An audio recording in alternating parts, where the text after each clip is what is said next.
Hi guys. Tonight we're walking into a world of white silence, the kind that swallows sound and makes your breath curl like smoke from a dying candle. You can almost hear your heartbeat under the weight of the Ice Age sky. Somewhere in the distance, wind screams through the valley, shredding flakes of snow into glassy shards. You pull your fur cloak tighter. The air is knife cold, and if you stood here too long, well, you probably wouldn't survive this. So, before you get comfortable, take a moment to like the video and subscribe, but only if you genuinely enjoy what I do here. And I'd love to know where you're listening from tonight. Drop your location and local time in the comments. Now, dim the lights. You stand beneath a vault of stars, their frozen light spilling across a landscape shaped by glaciers and desperation. The year could be 40,000 BCE, or any time when winter ruled longer than memory. Every inhale scrapes your throat with frost. The ground beneath your boots crunches like bone dust. You've entered the age when survival wasn't a story, it was the only story. Your eyes scan the valley floor. No smoke trails, no flicker of human life. Just endless tundra stitched with mammoth tracks.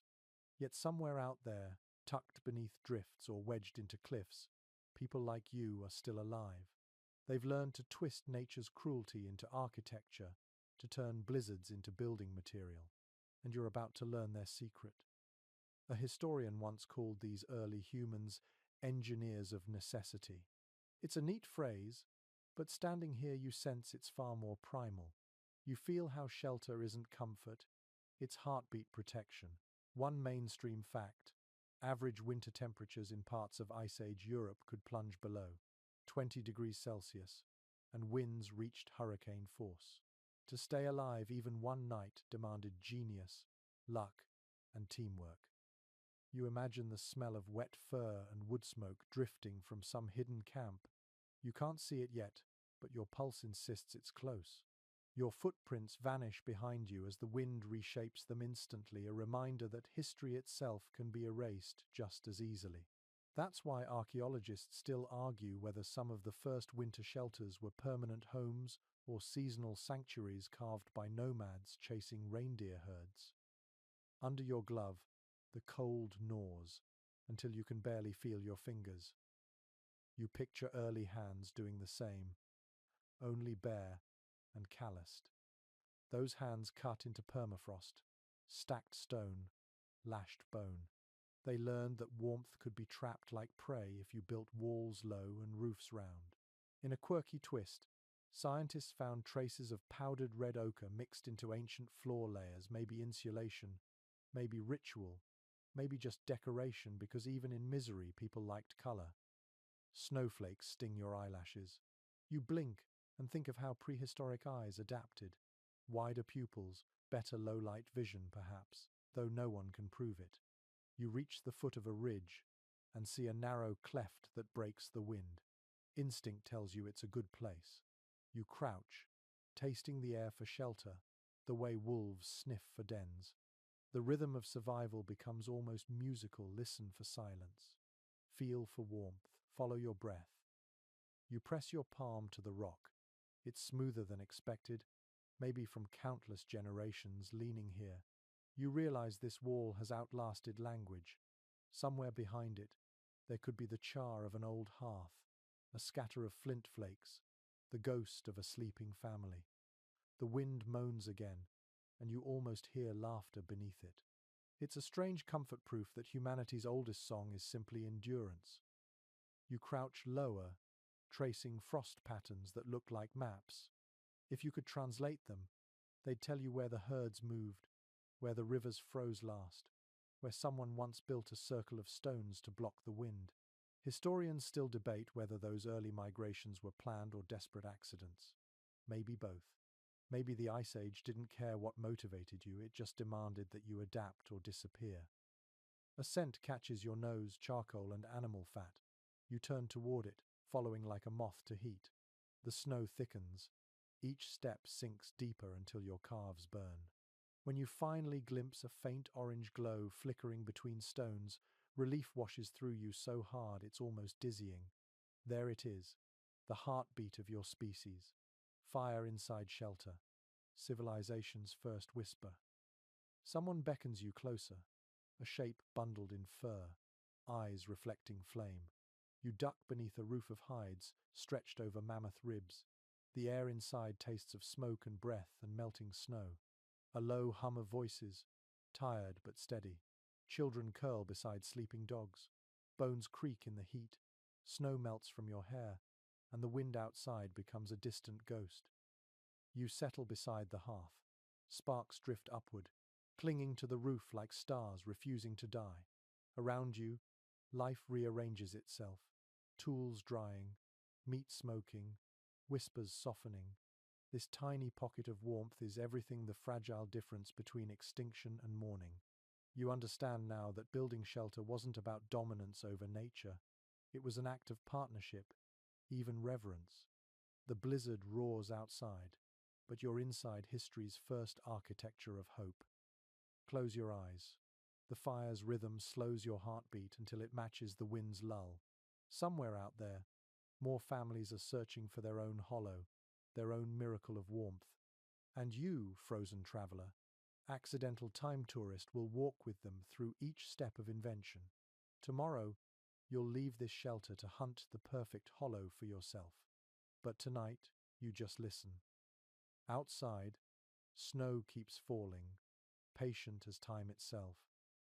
You wake before the sun, if the pale shimmer above the horizon can be called that. The air inside the shelter has gone still, heavy with the musk of smoke and drying fur. Someone nearby shifts under a pile of hides, and the soft rasp of breathing reminds you how fragile warmth can be. Outside, the blizzard has softened to a whisper, but the cold still waits like a predator beyond the entrance flap.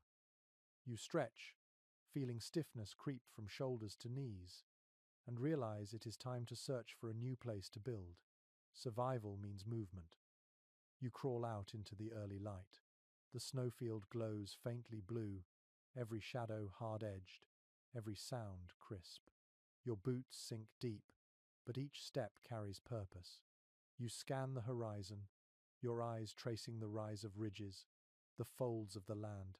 Prehistoric people did this every morning of their lives, learning the grammar of hills and hollows by instinct. You are beginning to understand their language. To find the perfect hollow, you first learn to read the wind. It has habits, like an animal.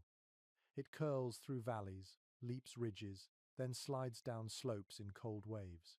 Early humans would crouch and toss handfuls of snow into the air, watching which way it drifted. You do the same, and the flakes veer sharply east. That tells you the storm's path and where the land might offer shelter. Even a small curve in the earth can be the difference between life and frostbite. Mainstream archaeology tells us that Upper Paleolithic people often camped near the base of cliffs or river terraces where wind was gentler and the ground easier to dig. Some traces of hearths and debris show that these spots were used again and again, almost like ancestral addresses written in stone. You can imagine the comfort of returning to the same safe hollow each year, knowing the rock still remembers you. You press forward, snow crunching with a sound like paper tearing. The wind scours your cheeks raw. Your breath forms clouds that linger before your face as if reluctant to leave. You notice the subtle patterns in the terrain, the drifted snow that piles differently on leeward sides, the frost crust that cracks only on southern slopes. To prehistoric eyes, this was data. To you, it feels like reading the oldest weather report on Earth. Suddenly, a fox darts across your path, orange fur flashing against white. You follow its trail for a while, partly out of curiosity, partly out of hope. Animals always know where to hide. The fox leads you toward a tumble of boulders half buried in snow. Between them, a small gap opens into a sheltered alcove. You step closer and feel the air grow still. It is perfect. Historians still argue whether early people deliberately sought these natural shelters first or learned by accident after years of freezing failures. Some say instinct guided them, others claim trial and error. Either way, once found, these hollows became the blueprint for future architecture. Rock faces on three sides, an opening to the south for light, and snow piled at the base for insulation. You can almost see the plan forming in your mind. You kneel, brushing snow from the ground. The soil beneath is hard, but not frozen through. You strike it with a piece of antler and hear the dull, satisfying thud of earth that will hold a hearthstone. You smile at the thought. Even in the Ice Age, small victories mattered. A patch of ground that will not collapse under fire was a reason to celebrate. The quirky part of the story is that some early groups scattered crushed shells or ash across the floor of their shelters, perhaps to keep moisture down or discourage insects. Archaeologists once puzzled over these layers until someone realized they also reflected firelight, making interiors brighter. Imagine that, the first prehistoric mood lighting designed entirely by accident. You stand, rubbing your arms. The cold presses closer now, eager to remind you that thinking too long is dangerous. You walk around the boulders, noting how they deflect the wind. One side forms a natural wall almost 2 meters high. You can already imagine stretching hides between the rocks, sealing gaps with snow and frozen mud. The entrance faces south, catching sunlight even on short winter days. This, you decide, is where you would build. The world seems momentarily kind, but you know that can change. You glance back toward the horizon, where distant smoke still rises from the camp you left. It feels strange to think of them as ancient and you as modern, when the need that drives you is exactly the same. Food, warmth, belonging. Technology changes, but the chill of loneliness feels timeless. A gust of wind lifts a swirl of powder into your face. You blink, half laughing, half cursing. The storm is never truly gone. It just rests between breaths. You duck into the hollow and crouch low, shielding your face with your arm. The wind sighs overhead, but you barely feel it here. The sound softens into a hum that almost feels like approval. You scrape more snow aside and test the corners of your chosen refuge. Already you are thinking like a builder, not a wanderer.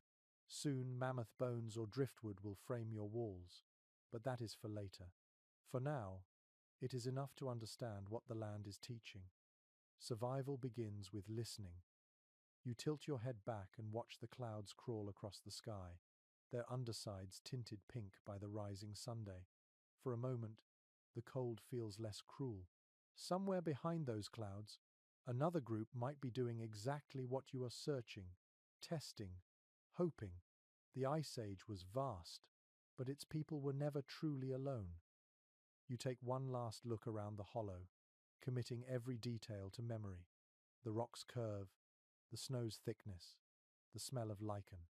When you close your eyes, you can almost hear the heartbeat of the earth itself, slow and deep, like a drum buried beneath the frost. And in that rhythm, you find something steady enough to build on. Tomorrow you will gather bones and hides. Tonight you have found your foundation. The wind sharpens again by afternoon, slicing across the tundra like invisible blades. You pull your hood tighter and follow the ridge toward a scatter of pale shapes half buried in snow. At first, they look like boulders.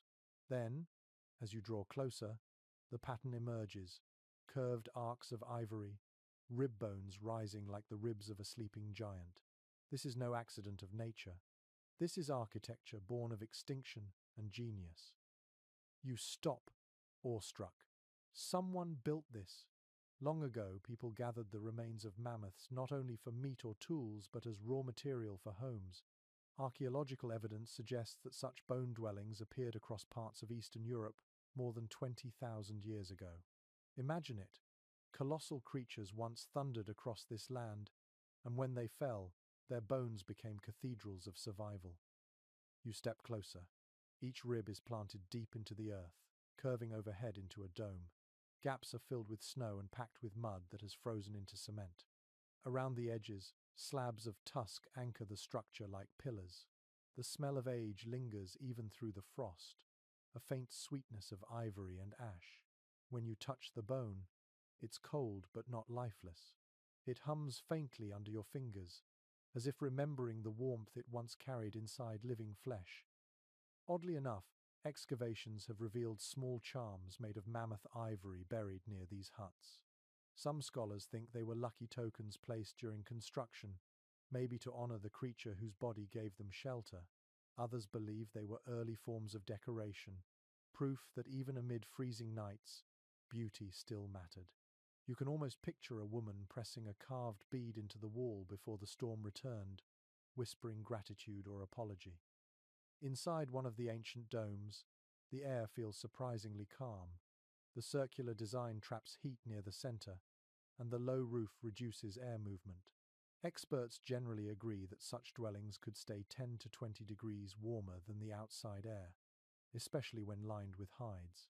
You crouch, imagining a family clustered around a shallow fire pit, smoke spiraling through a small opening at the top. The flicker of flame would dance across the bones, making them glow amber, as if the mammoth spirit had come home. You notice how the builders use geometry without even naming it. The arcs of the ribs distribute weight evenly, and the dome sheds snow instead of collapsing under it. Today, engineers use the same principle in igloos and domed roofs, yet here it was discovered by people who had no mathematics beyond instinct. That realization makes you smile. Sometimes survival teaches faster than theory ever could. Some experts remain divided on whether these structures were permanent homes or seasonal refuges for hunters tracking herds across the tundra. The debate still lingers because each site tells a slightly different story. Some show signs of repeated use, others seem abandoned after a single brutal winter.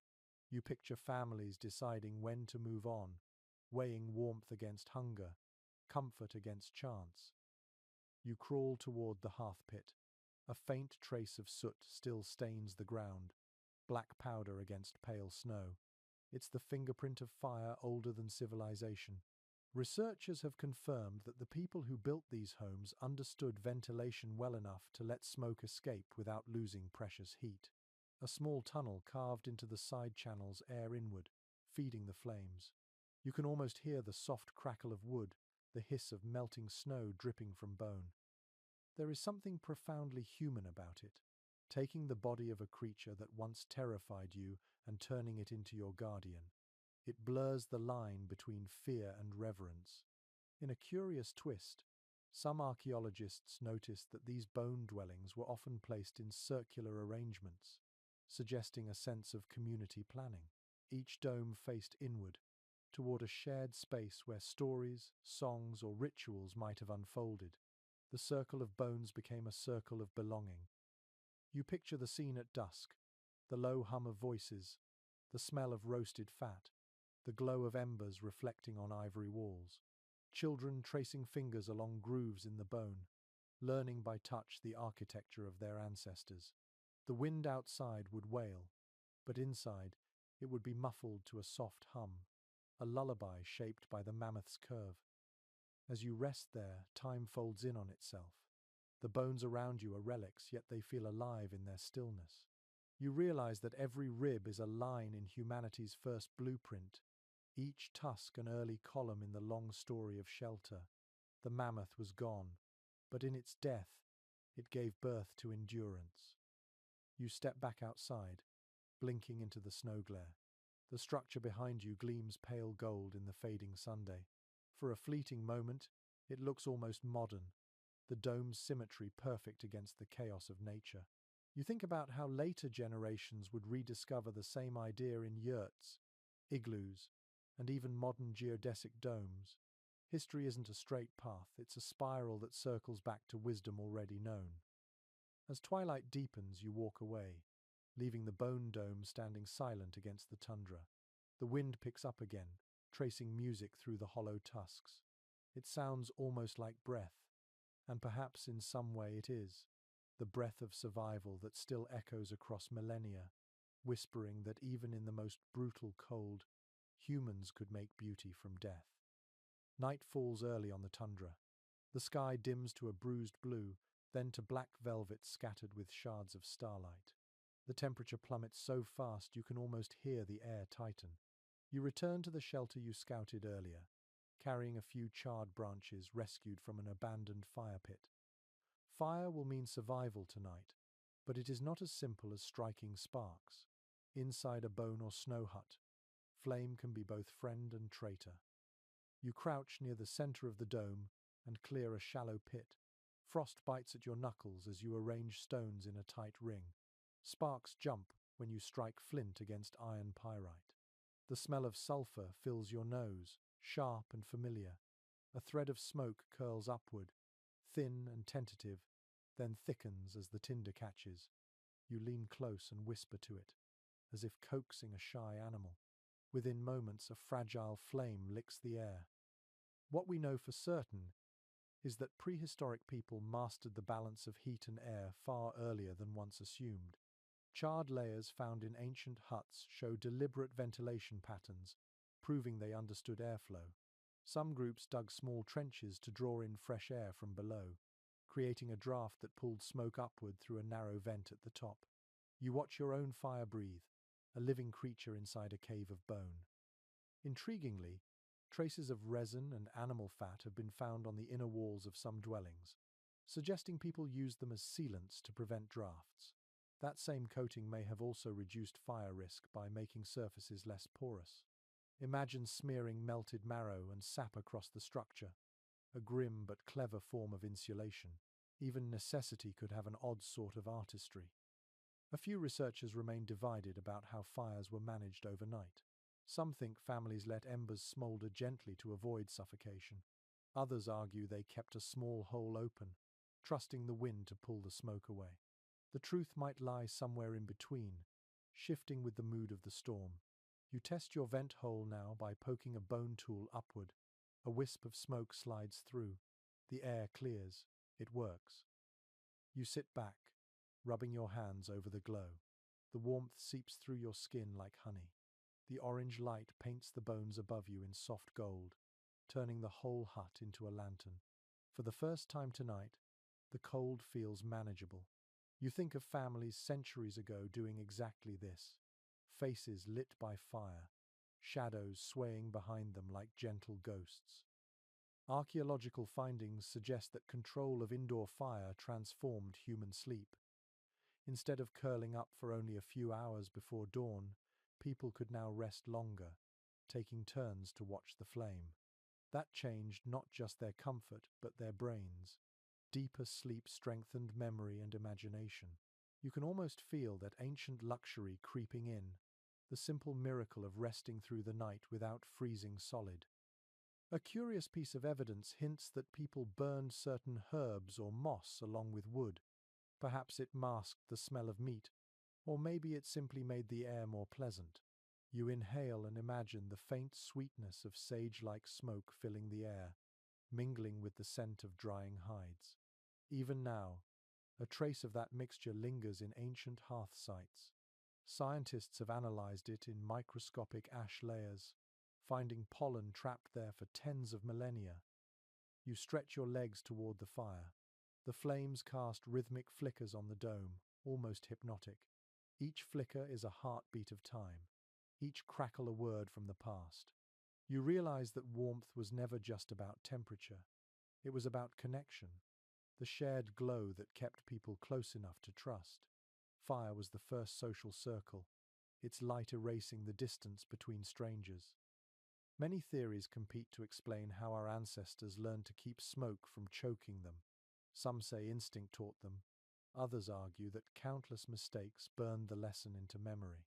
Whatever the path, the result is genius hidden beneath simplicity. The dome above you exhales gently with each gust outside, keeping the flame alive yet contained.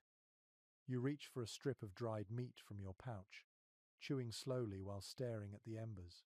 It tastes of salt, ash, and survival. You wonder how many meals were eaten just like this, accompanied by silence and the sigh of wind. In that silence, you hear stories forming the first myths born from flickering shadows on walls. Firelight gave imagination a stage. When your eyelids grow heavy, you rake the coals into a small mound and scatter snow along the edges to reflect the heat. The air becomes softer, less biting. Smoke gathers near the roof in a grey halo. You lie back, wrapped in fur, staring up at the ribs of the mammoth glowing faintly red. Outside, the storm howls its endless song, but inside, the rhythm is slower, almost tender. Somewhere between waking and sleep, you imagine the first child who must have opened sleepy eyes to that same view. Firelight painting the ceiling, the scent of resin, the murmur of family breathing nearby. That child grew up to rebuild what the storm destroyed, to teach others how to trap heat without fear. Every new flame carried a fragment of that lesson forward.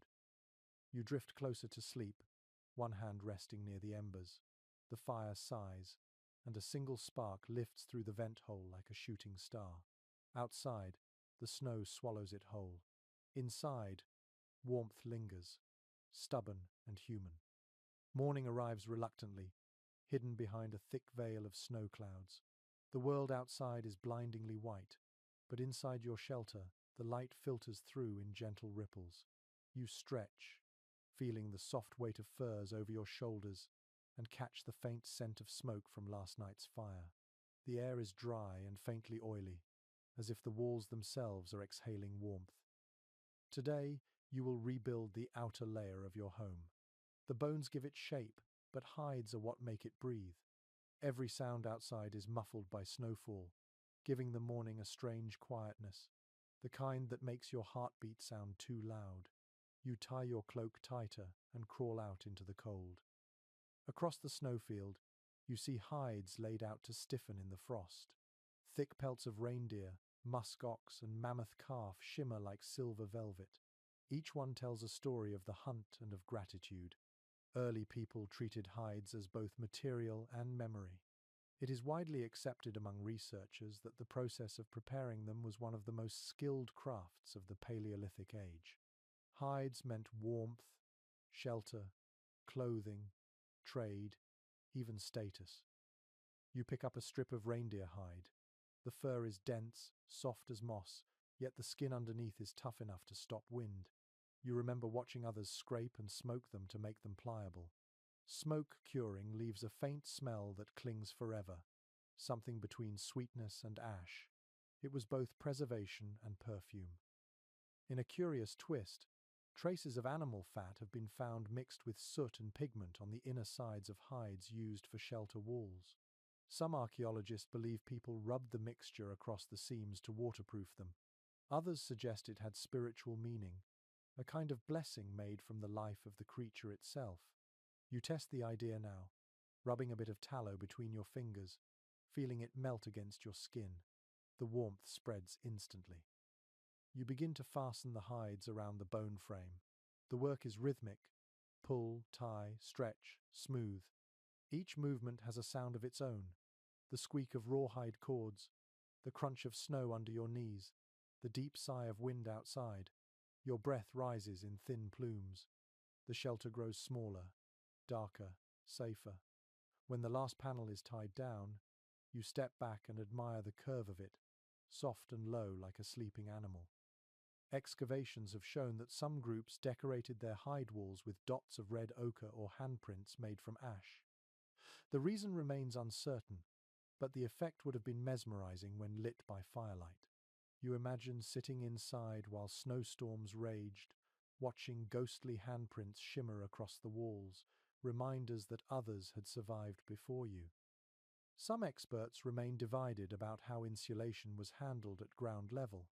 A few believe people piled moss and grass under their sleeping areas, while others think hides were layered directly on snow to trap air pockets. The debate continues, but everyone agrees on one thing: these shelters worked. Carbonized bone fragments and footprints frozen into ancient floors prove families lived for months in temperatures that should have killed them within hours. You crouch by the entrance, sealing the edges with snow. The texture feels strange against the hide, soft but unyielding like frozen flour. You press it down until no light seeps through. Now, the wind slides harmlessly across the dome, its claws dulled by your careful hands. Inside, the air is dim and warm. The smell of fat, fur, and smoke forms a strange comfort, one that seeps into your hair and clothes until it becomes part of you. Oddly enough, in some rare sites, Archaeologists have found fragments of woven grasses stitched between layers of hide. They might have served as primitive filters or insect barriers. You imagine the quiet patience required to weave in that cold, fingers aching but determined. Every thread was a line between life and death. You sit for a while, resting, listening to the faint hiss of wind slipping past the hide walls. The storm outside sounds almost disappointed. You smile, realizing that the cold has become part of the background music rather than an enemy. It is a strange thing how quickly danger turns to rhythm once you understand it. A new thought surfaces as you watch the smoke curl toward the vent hole.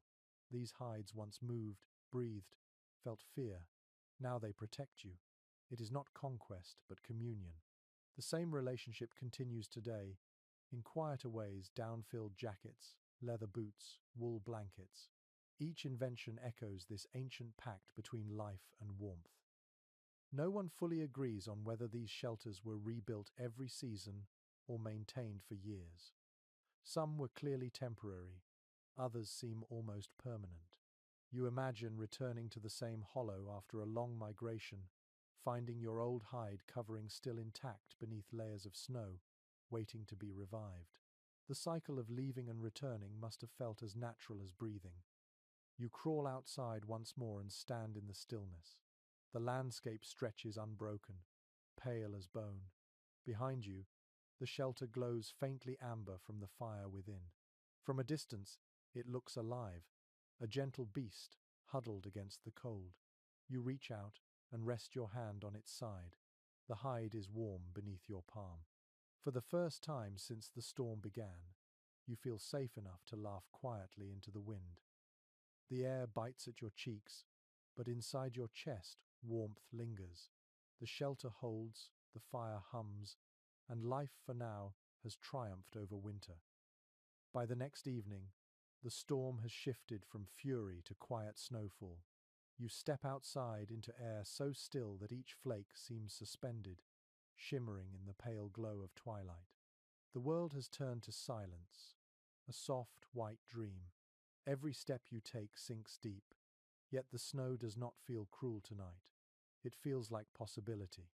That is when you realize how strange it is that snow, the same element that kills, could also save.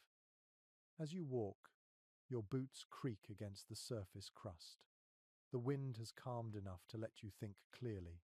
Around you lies a vast ocean of frozen powder, and you begin to see what your ancestors must have seen.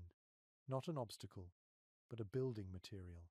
It is widely recognized among glaciologists and archaeologists that snow shelters existed long before the Inuit refined the art of the igloo. Across Ice Age, Europe and Siberia, hunters carved hollows directly into drifts, transforming danger into refuge.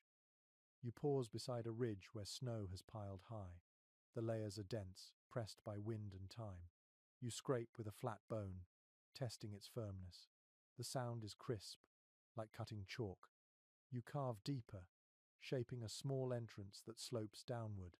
The air inside feels immediately different, quieter, almost warmer. You slide in, letting the snow close around you. Inside, the light turns blue. The silence is absolute, so thick you can hear your own heartbeat. You sit in that hush, realizing what a perfect insulator snow can be. It traps air in countless tiny pockets, keeping heat from escaping. Researchers have confirmed that temperatures inside a compact snow shelter can hover around 0 degrees, even when the outside air drops far below -20. That difference is enough to keep a body alive through the worst nights. Oddly enough, some ancient tool marks found in permafrost layers suggest that early people carved their snow caves with antler picks or even mammoth scapulae. It must have been exhausting work, done quickly before fingers went numb. You imagine the rhythm of it. Cut, scoop, breathe, repeat. The sound of the blade scraping ice becomes almost meditative. Each stroke brings safety closer. No one fully agrees on how these shelters were first discovered. Some researchers imagine desperate hunters digging into drifts just to escape a sudden squall, then realizing the stillness inside was protective. Others believe children might have noticed it first while playing, burrowing for fun and finding warmth. Whatever the truth, the lesson spread fast, carried by necessity and storytelling. You smooth the walls with your hands. They feel solid yet strangely alive, cold breathing from every surface. A faint sparkle dances in the dim light. You dig a small shelf into one wall to hold your lamp, a hollowed stone filled with animal fat and a flickering wick of moss. The flame sputters, then steadies, casting gold ripples across the curved chamber. According to experimental archaeologists, even the shape of a snow shelter matters. A rounded ceiling lets condensation drip down the walls instead of onto sleepers, and a slightly raised platform keeps you above the coldest air. You follow those ancient blueprints without even thinking, shaping your refuge into something smooth, compact, and kind. The work feels strangely intimate, as if the earth itself were embracing you. A whimsical piece of evidence found in one Ice Age site revealed clusters of red berries frozen into the snow walls. Perhaps they were offerings, or maybe decoration to bring color into the endless white. You press your own small pebble into the wall, just to leave a mark, something to remind future wanderers that a person once rested here. Outside, the sky has darkened completely. The opening to your shelter is only a small circle of faint starlight. You block it with a slab of packed snow, leaving a narrow vent for air. The moment you do, the world vanishes into blue twilight. You can hear nothing, not even the wind. The silence becomes so deep that you begin to feel weightless. It is strange. Sitting inside snow, the cold presses evenly from all sides, yet your body begins to warm its tiny pocket of air. The walls glisten with moisture that freezes again in delicate frost patterns. Your breath curls upward, forming a faint cloud that seems to hover before dissolving into the dome. For the first time in days, you are completely calm. There is a curious comfort in the knowledge that snow, often your enemy, has become your shelter. Archaeologists have found footprints leading to collapsed snow mounds that once housed entire families. These people trusted their shelters so deeply, they slept through nights of howling wind, unaware that nature was both prison and protector. You lie back, wrapping your cloak around your shoulders, the lamp flickering beside you. The scent of smoke and melting fat fills the air. The sound of your breathing becomes the only rhythm. In this soft cocoon of ice, time loses its meaning. You think of the thousands who did the same before you, and the millions who never knew they owed their lives to the kindness of frozen water. As sleep begins to pull at your eyelids, you reach out and touch the wall beside you. It is cold but firm, patient as the moon. For now, it is enough. The storm can rage, the temperature can drop, the world can forget you. Inside this fragile womb of snow, life endures. When dawn finally touches the horizon, the world gleams silver, and your eyelashes are crusted with frost. You crawl from the snow shelter into the pale light and blink against the brilliance. The air tastes clean, sharp enough to wake every cell in your body. The storm has moved on, leaving behind a landscape smoothed into graceful curves. Everything you owned, everything you needed, now fits into a single satchel slung across your shoulder. As you trudge toward the river valley, you start to notice how empty the land feels.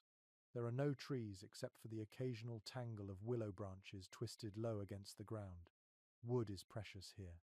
In the coldest ages, forests had retreated far to the south. Finding even a few pieces of driftwood felt like uncovering treasure. Archaeological evidence suggests that people gathered every splinter they could find, scavenging from riverbanks or carcasses of fallen trees trapped in ice. You kneel beside a half-buried branch, blackened and dry, probably carried here by floodwater months ago. It creaks when you lift it, brittle but still solid. You scrape away the frost, revealing bark as rough as old leather. This, you think, would serve as the spine of a frame or the handle of a tool. Every stick mattered. Every root could mean warmth. Oddly enough, some ancient campsites show evidence of people burning animal bones in place of firewood. The marrow fat burned hot, producing light and heat long after the flames of wood had faded. The air must have smelled faintly sweet and strange, like roasted ivory. It is a clever trick, and you can almost imagine the relief of discovering it by accident.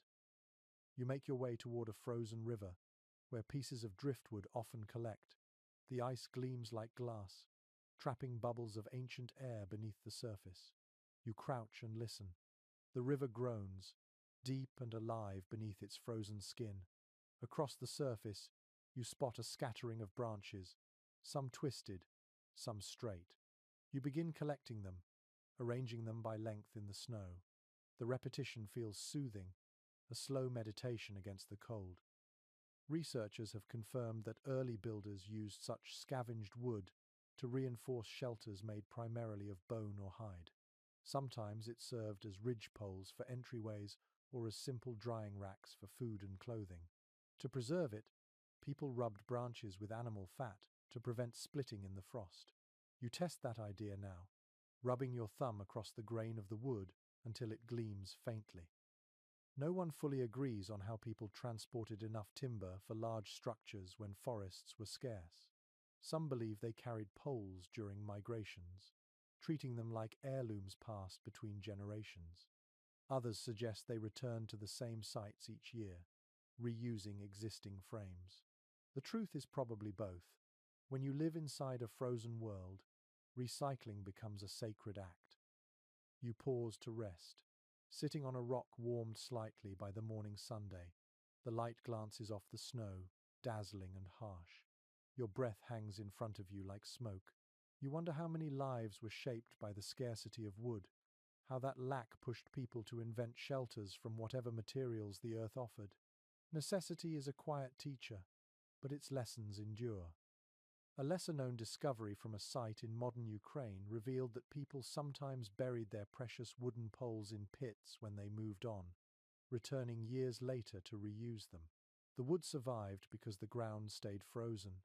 You can almost picture that moment of reunion, a family digging through the frost to uncover old beams, their hands trembling with gratitude. You bundle your collected wood and tie it with sinew. The bundle is awkward, heavier than it looks. Each step back to camp becomes deliberate, your breath measured. You pass by old snowdrifts shaped like sleeping giants, and you remember how snow itself can be a friend now. The wood will reinforce the walls of your hide shelter, strengthen the door, maybe even frame a new hearth. The wind picks up, carrying the scent of distance faint salt, maybe from a faraway sea. You stop and close your eyes. The sound of the wind through the branches in your bundle is oddly musical. It hums, almost like a flute. The same sound must have whispered through prehistoric camps, a soft reminder of the forests left behind. Interpretations vary widely among archaeologists about how wood scarcity influenced human cooperation. Some suggest that small bands gathered specifically to share materials, forming temporary alliances in exchange for warmth. Others think trade routes stretched across icy plains, wood becoming a currency of survival. Whatever the case, you can feel in your bones that sharing would have been easier than freezing. When you reach your shelter again, the air inside feels warmer, the fire still faintly glowing from last night's embers. You add a few splinters of your precious wood and watch them catch. The smoke rises, sweet and steady. The crackle sounds almost like laughter, a brief echo of life inside the storm's silence. Outside, the snow begins to fall again, thin and fine. It lands softly on the dome, sealing it tighter, turning it into a mound of white calm. You lean back, the sound of burning wood filling your ears.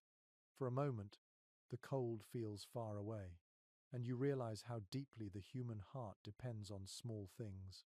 A handful of branches, a flicker of fire, a silence that finally feels safe. The following day begins with the distant echo of ice shifting on the horizon, a slow cracking that rolls through the valley like thunder buried beneath snow. You step out from the shelter and see pale sunlight breaking across the tundra. The air is still brittle, yet something in it feels patient, as if the storm has paused to listen. Ahead lies a ring of low stones half swallowed by frost, their tops etched with lichen. You walk toward them, drawn by a quiet curiosity you cannot explain. At first glance, the stones seem accidental, perhaps debris left by glaciers, but the more you study them, the more deliberate they appear. Each rock is positioned carefully, forming a near-perfect circle. Some lean slightly inward, others stand like teeth. You brush away snow and notice scorch marks near the center. Fire once lived here. Excavations have shown that such stone circles were common across Ice Age Europe, often serving both as the foundations of dwellings and as ceremonial spaces. It is widely accepted among archaeologists that these rings anchored hide or bone walls, creating sturdy barriers against the wind. Yet their symmetry and alignment with sunrise hint at something more than practicality. You feel it in your chest, the faint hum of intention. A curious discovery from a site near the Dnieper River revealed small fragments of red ochre scattered between the stones, perhaps pigment spilled during ritual.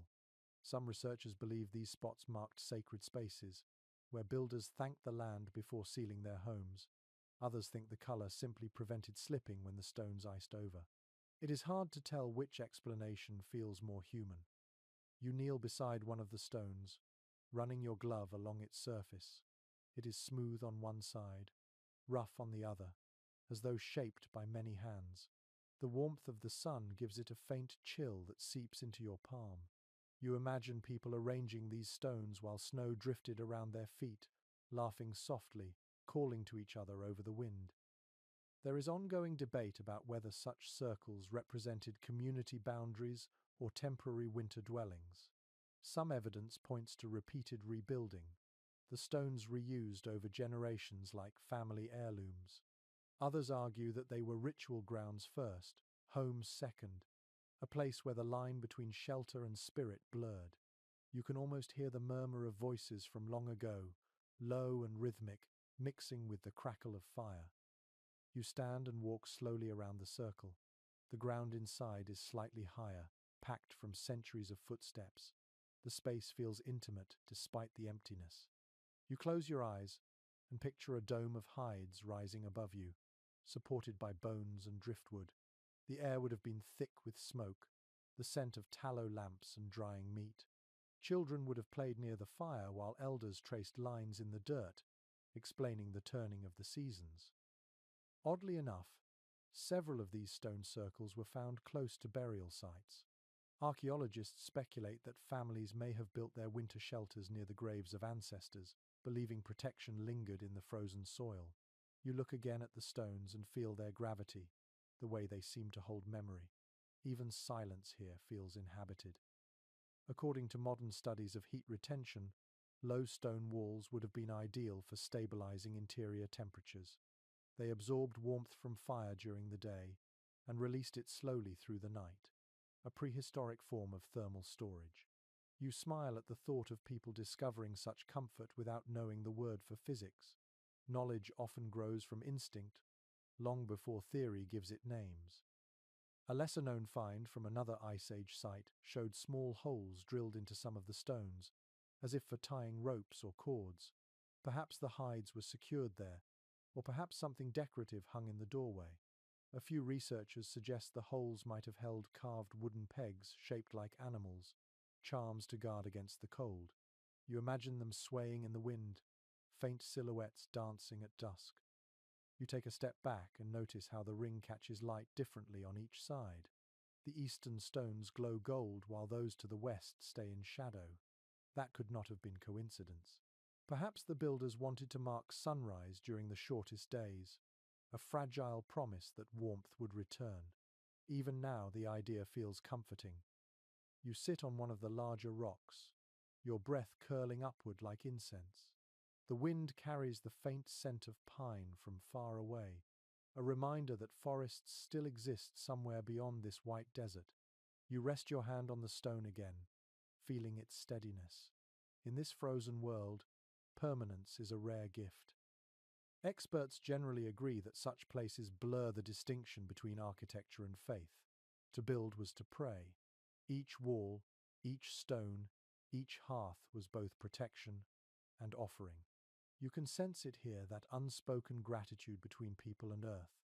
The circle at your feet is not just ruin, it is the fossil of belief. As the light fades, snow begins to drift again, thin veils sliding across the stones. You stand and take one last slow turn around the circle.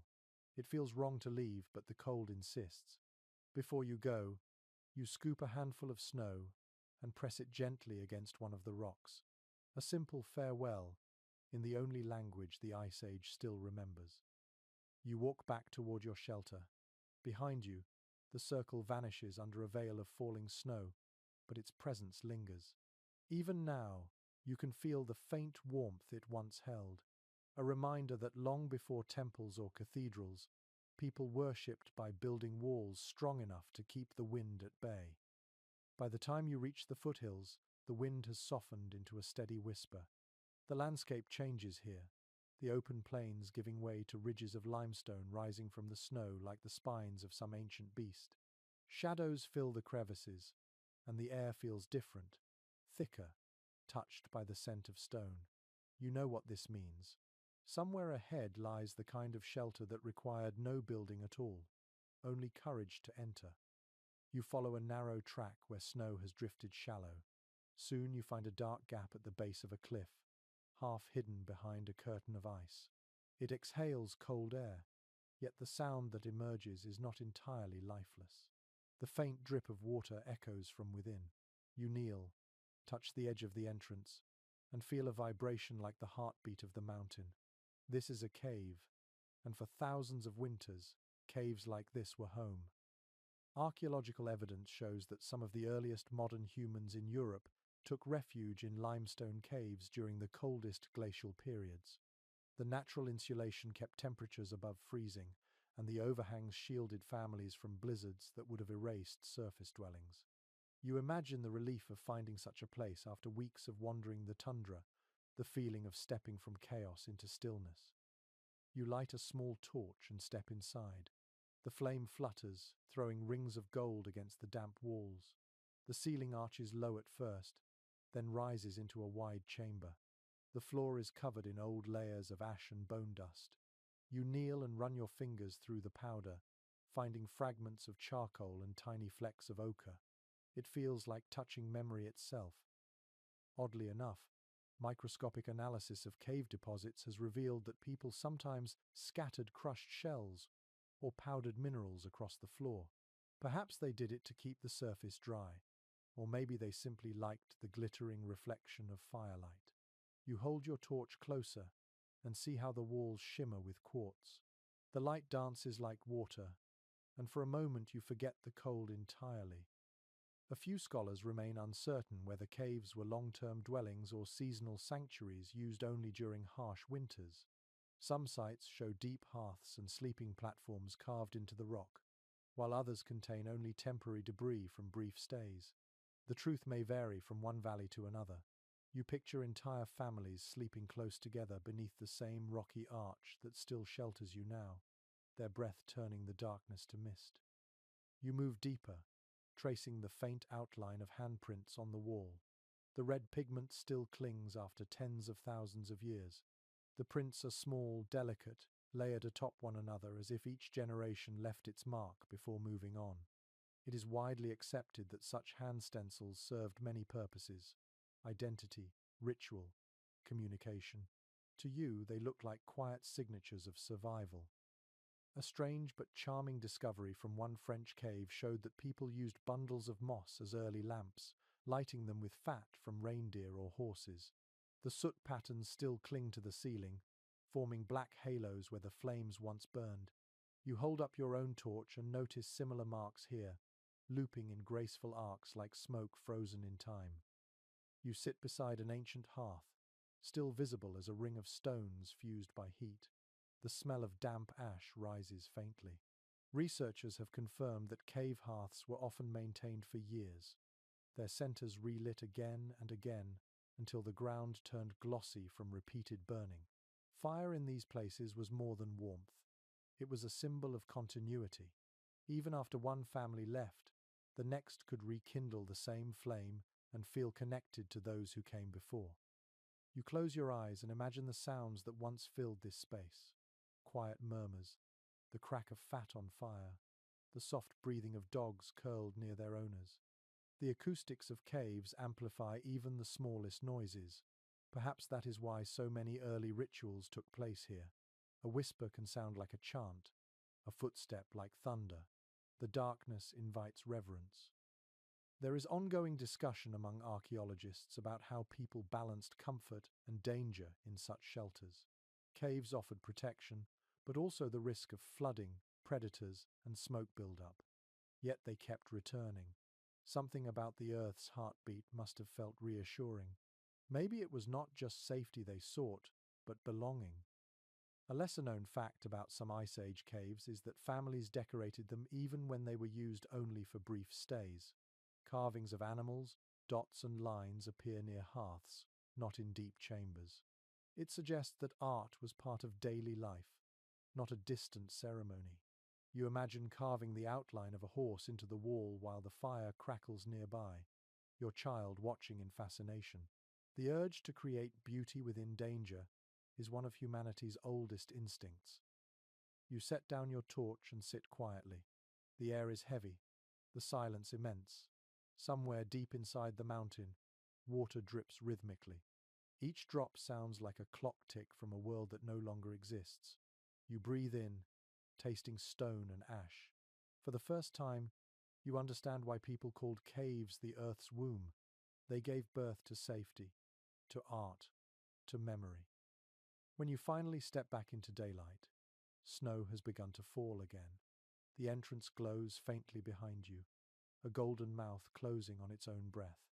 You pause, listening to the wind, and realize that above and below, life continues to echo in endless cycles.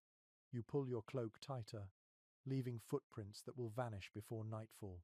The cave keeps its secrets, but for a moment it shared them with you. By the third week of this long winter, your hands have learned to move with purpose. Each gesture, each motion of scraping, tying, or cutting feels older than thought itself.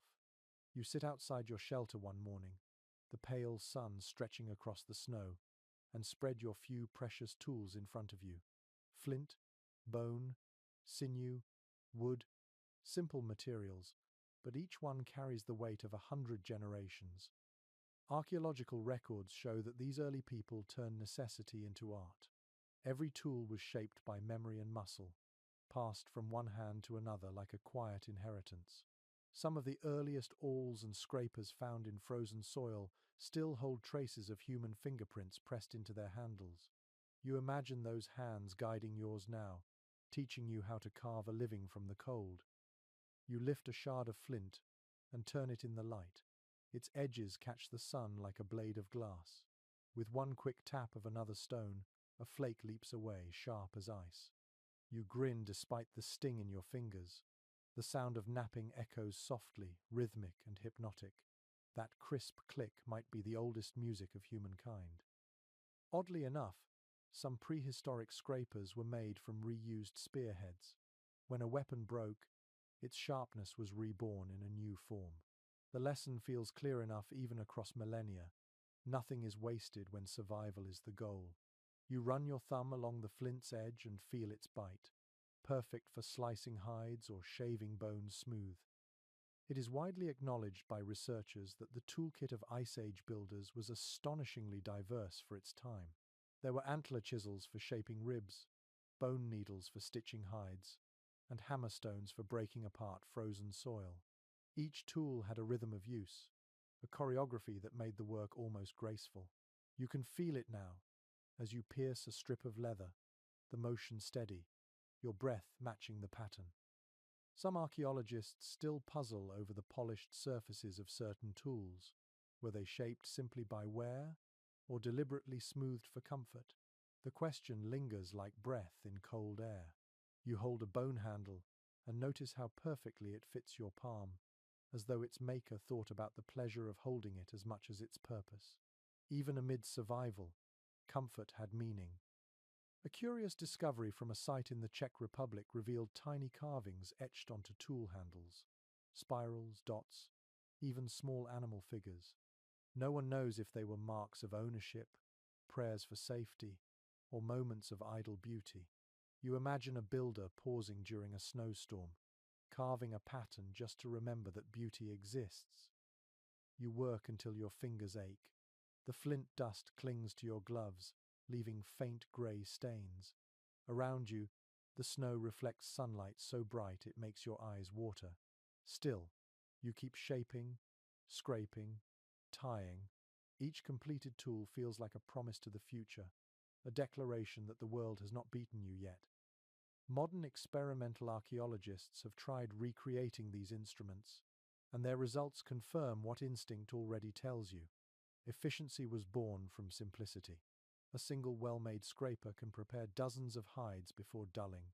You picture ancient families gathered around the fire, everyone working together, one softening leather, another sewing seams, a child watching, learning without words. Some experts remain divided about whether toolmaking was primarily a male or female task. The evidence offers no clear answer. What seems more likely is that everyone contributed. In a blizzard, rolls melt like snow. You suspect that skill, not strength, decided who held the tools. You pause to rest, rubbing warmth into your hands. The air hums faintly with the distant sound of cracking ice from the river. You look at your small collection laid out before you and realize that each piece carries a different note in the song of survival. Together, they form a kind of orchestra. Flint's sharpness, bone's patience, sinew's strength, and your own breath keeping time. In a peculiar twist, traces of red pigment found on some tools suggest that people sometimes colored them before use. Maybe it helped them stand out in the snow, or perhaps it was symbolic, a small ritual before construction began. You take a piece of ochre from your pouch and smear a streak across your newest blade. The color glows against the grey stone, a thin line of warmth against the cold. As twilight spreads, you gather your tools and step inside your shelter. The fire crackles softly, the air heavy with the scent of hide and smoke.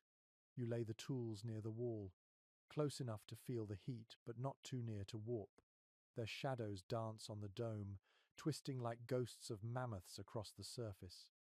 You sit back, watching the firelight play across your work. Every scraper, every needle, every knife is both ancient and personal. These are not just objects, they are extensions of thought, evidence that even in the harshest climates, people were creators as much as survivors. You think of future generations unearthing them, wondering who you were, what your life meant. You smile faintly at the thought and pick up your awl one last time, turning it between your fingers. It feels warm now, alive with use. You set it down gently and close your eyes. Outside, the snow falls in soft spirals. Inside, the hum of human ingenuity lingers, steady and eternal. By the next morning, the cold has sharpened again, the kind that makes air taste metallic. The wind moves like a restless spirit across the plain, scouring every open space. You stand at the edge of your camp and see a storm swelling in the distance, a grey wall rolling closer. There is no time to waste. Today will be about speed, precision, and unity. In the distance, figures move your people, your fragile tribe of winter survivors. Each one knows what must be done without being told. Years of instinct and repetition have turned survival into choreography. You walk toward them, your breath already frosting in your hair, and take your place among the builders. Archaeologists studying ancient campsites have found clear evidence of group labor.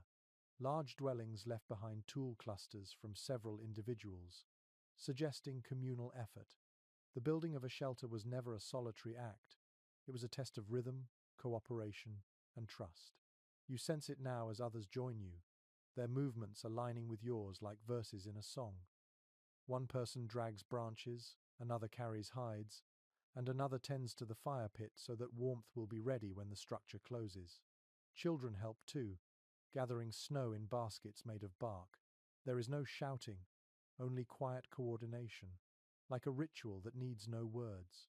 You glance at their faces, red with windburn but focused, and you realize that teamwork itself is an ancient technology. A curious discovery at a site near the Don River showed overlapping footprints from multiple individuals moving in circles around a central hearth. The patterns suggest a practiced order, some building, others weaving, some perhaps guarding the perimeter. You look at the footprints forming in the snow around you now and feel history repeating. Some researchers remain divided about whether prehistoric leadership existed in structured form or rotated fluidly depending on need. The question lingers in academic circles, but here, hierarchy feels irrelevant. Whoever knows best takes charge for the moment, then steps aside when another skill becomes more crucial. Knowledge is the only authority. You grip a hide and pull it taut, while another person drives a peg of frozen bone into the ground. The cord creaks as it tightens. Every muscle in your arms burns, but the motion feels oddly comforting. This is what it means to belong to something larger than yourself. The wind gusts, trying to unmake what you are building, but hands rise together to hold it firm. Experts have found traces of coordinated repairs in old Ice Age dwellings. Hearths were recentered, broken ribs replaced, walls thickened from inside rather than outside. That implies planning and shared memory. You realize these structures were not just shelters, they were living archives, shaped by many minds and many storms.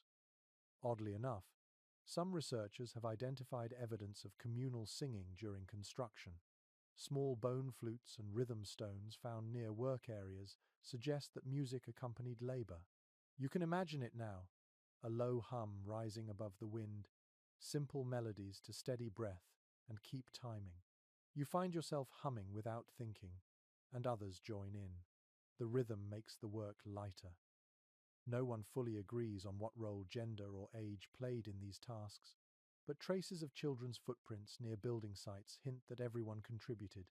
Even the smallest hands mattered. You notice one child now, passing you a small cord of sinew, grinning despite the cold. You nod, and together you tie another seam. The future, you think, always begins with tiny hands. Hours pass. The storm edges closer, the sky a shifting curtain of grey. The temperature drops, yet your body stays warm from motion. Around you, the structure rises, walls curving inward, the roof layered with snow for insulation. The firekeeper calls out softly, and smoke begins to drift upward. You smell the promise of warmth. A lesser-known theory suggests that group shelter building also served as social glue, reinforcing kinship through shared labor. Every gesture became a kind of language. When you look at your companions now, you see that language alive. A nod, a touch, a passing glance saying, "Hold here, tighten there, almost done." You do not need speech. Rhythm is enough. As the last hide is secured, the first flakes of the approaching storm begin to fall. You crawl inside with the others. The space feels smaller than usual but filled with quiet energy. The fire is lit, and its glow paints everyone in shades of amber and red. Outside, the wind roars, but the dome stands firm. Inside, breaths slow in unison, each exhale misting toward the roof before fading into warmth. Some experts have proposed that such collective acts of creation shaped human empathy. Cooperation in the face of cold may have trained our species to value togetherness above all else. Sitting here among your tribe, you feel that theory breathing beside you, as real as the heat of the fire. The storm builds for hours, shaking the dome, but no one flinches.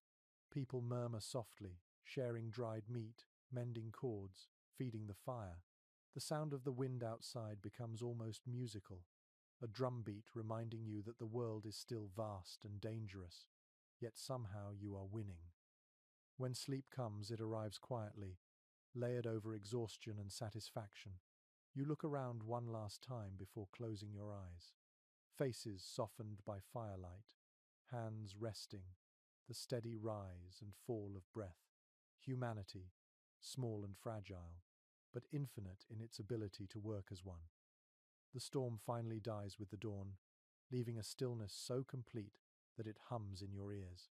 When you push open the hide flap, the outside world looks reborn. The snow is smooth, untouched, glowing faintly pink in the early light. You breathe deeply. and the air bites at your lungs, but it feels clean, like something freshly made. Behind you, the shelter rustles as others stir. The night has passed safely, and that alone feels miraculous. You look back toward the dome, smoke trailing gently from the vent hole, and notice two small figures clambering up its side. Children, laughing in quiet bursts, their voices softened by the snow. One slips, the other pulls them back up, and both collapse in giggles. It strikes you then how vital laughter must have been during those long winters. It keeps fear from settling too deep. Archaeological findings from Ice Age family camps show smaller footprints clustered around adult work areas, proof that children were part of daily tasks rather than kept aside. They played, learned, and mimicked everything the adults did. It is widely accepted that survival skills were passed down through imitation long before formal teaching existed. You can almost see it happening. Little hands tying knots, scraping hides, shaping snow walls just for the joy of copying. A curious discovery in a Siberian site revealed tiny versions of tools, perfectly crafted but too small for practical use. They were likely toys, or perhaps training instruments for young builders. The detail is astonishing, proof that even in the hardest times, childhood had its place. You crouch now, sketching a small circle in the snow, and a child joins you, eager to understand what you are drawing. The urge to teach feels natural, almost automatic. There is ongoing debate among researchers about how childhood was experienced during the Ice Age. Some argue that it was short and harsh, cut off by the demands of survival. Others believe that play and creativity were constant companions, essential for developing the flexibility needed to adapt. The truth, like snow, probably shifted with the weather, hard in some years, soft in others. You sit beside the children as they sculpt lumps of snow into shapes. One makes a tiny animal, its ears sharp and perfect. The other builds a small wall, then hides behind it, pretending to guard against invisible beasts. Their laughter echoes against the cliffs, and even the ravens circling overhead seem to pause to listen. Oddly enough, several Ice Age burials of young children have been found adorned with beads, shells, and ochre, suggesting that families valued them not just as future workers but as beings deserving honor. You think about how delicate those beads must have been to string, and how they gleamed even in dim firelight. To decorate a child in such a way was not just love, it was a declaration of hope in a world built on uncertainty. Researchers have confirmed that stories often revolved around teaching. Elder voices carried lessons about building shelters, tracking animals, predicting weather. But these were not lectures. They were tales told beside the fire, full of characters, laughter, and cautionary twists. You imagine a parent pointing to the shadows on the wall, telling a story about a clever builder who tricked the wind, while children's eyes glowed with wonder. A lesser-known theory suggests that children's play shaped the evolution of technology itself. The act of pretending, of imagining new uses for familiar things, may have sparked innovations. When a child used a bone as a pretend hammer or a stick as a roof support, they rehearsed the experiments that adults would later make real. You watch the children's miniature snow dome and realize they are inventing the future one handful at a time. You stand and stretch, the cold nibbling at your fingertips. The rest of the group has begun to emerge, smiling at the sight of the small builders. Someone tosses them scraps of hide to use as roofs, and soon the play grows into collaboration. The children's tiny shelter becomes the model for a new windbreak at the camp's edge. Play becomes practice. Imagination becomes architecture. No one fully agrees on whether prehistoric societies treated their young gently or strictly, but the evidence of toys and care in burials suggests affection and pride. You see it in the way one elder now brushes snow from a child's hair, murmuring softly. The tenderness feels timeless. The morning wears on. The children wander near the river's edge, collecting smooth stones, while the adults mend cords and scrape hides. The air fills with the quiet rhythm of work and laughter blending together. The snow reflects the light so brightly that everyone squints, faces glowing as if warmed by the Sunday. In a peculiar detail recorded at several Ice Age sites, pairs of footprints, one large, one small, are often found side by side, moving in the same direction. They might mark a parent guiding a child, or perhaps an older sibling leading the way through the drifts. You glance at the trail the children leave now and feel a soft tug in your chest. It is a pattern that has never changed. By afternoon, the little ones tire, curling up near the fire to nap. Their cheeks are flushed pink, their breath slow and even. You cover them with a strip of hide and sit watching as smoke curls upward. The quiet feels sacred. The world may be frozen, but life within this dome is warm and breathing. Outside, wind picks up snow in gentle spirals, reshaping the ground where they played. The marks of their games fade almost instantly, but that seems fitting. In the Ice Age, nothing stayed forever except the knowledge passed from one small hand to another. You look around at your people and realize that survival is not a battle, it is a lineage of learning. You close your eyes and listen to the soft sound of sleep and snow, blending perfectly together. The future, you think, is already safe inside these walls. By the time the next moon rises, your small group has begun to move again. The sky clears, revealing stars so sharp they seem to cut the night in two. You follow the migration routes of reindeer, heading toward valleys where the wind breaks and rivers run shallow. The snow crunches underfoot, a slow rhythm that steadies the mind. You carry your memories of shelters behind you, but ahead lies another landscape, another way of building. Migration has always been part of the human story. Archaeological findings show that as glaciers advanced and retreated, people followed the animals they hunted, moving thousands of miles across continents. The shelters they built changed with every climate, adapting to new materials and rhythms. You imagine that long road across Eurasia, from the wide steppes to the forests of the east, then onward to the bridge of ice that once connected continents. The wind grows sharper as you descend toward a frozen river. Your people stop at the bank, studying the land. Across the water stretch hills dotted with scrub and stone. It looks desolate, but you have learned to see potential where others would see emptiness. Beneath those hills might be caves, and in the hollows between them, places to build. The group begins to move again, crossing the ice one cautious step at a time. It is widely acknowledged by archaeologists that the human expansion into new territories during the last ice age required constant adaptation. Tools, clothing, and shelter designs evolved as swiftly as the weather changed. Where mammoth bones vanished, people turned to driftwood and turf.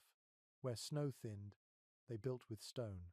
The ingenuity of survival was never limited by geography. Oddly enough, remnants of huts found in what is now Alaska show patterns nearly identical to those in Europe, despite the vast distance between them. Some were circular, others oval, but all shared the same low entrances and thickly insulated walls. It is as though knowledge traveled not only with feet but with stories. You imagine one traveler teaching another, long before language as we know it, perhaps through gesture and imitation. Some experts remain divided on how much cultural contact existed between these migrating bands. Did they exchange ideas across generations? Or did similar conditions simply produce similar solutions? The question lingers, as open as the sky above you. But one truth stands firm. When faced with cold and hunger, the human mind becomes endlessly inventive. You stop near a slope where wind has carved the snow into ridges. The ground here is firm, littered with small stones, a perfect place to rest and rebuild. Others begin to unpack the hides and poles carried on sleds. The air fills with soft conversation, the rhythmic clack of flint, and the occasional bark of a dog shaking frost from its coat. According to researchers studying migration patterns, groups of this era often return to known sites year after year. Each journey was both departure and homecoming. The marks of old fires guided them, and bones left in the soil became landmarks.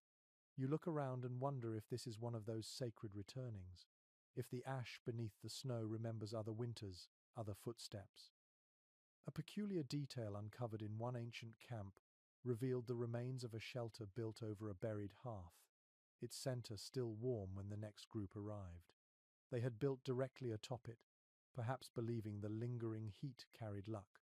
You glance at your companions as they clear snow from the ground, and the idea makes sense. Warmth is too precious to waste, even if it comes from ghosts. By nightfall, the new dwellings take shape. This time, hides are stretched over a frame of poles arranged like ribs of a fish, their tips tied together at the top. The design feels lighter than the mammoth bone domes, easier to pack and rebuild. The air inside smells of wood, smoke, and fur.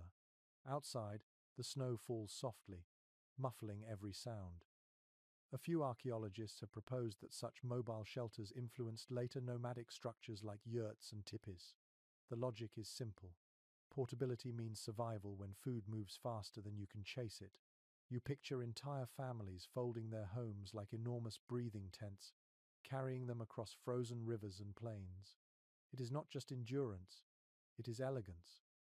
As the fire grows inside your shelter, shadows ripple across the walls. You listen to the quiet talk of your companions, each voice steady and warm. Someone hums a tune learned far to the west, and another joins in with a melody from the north. The harmony is rough but soothing, proof that distance can fade when people share warmth. No one fully agrees on whether early migrants thought of themselves as wanderers or as people who simply lived everywhere. Maybe there was no such distinction then. You look through the flap at the vast white world and realize that home is not a single place. It is the ability to make one wherever you stop long enough to breathe.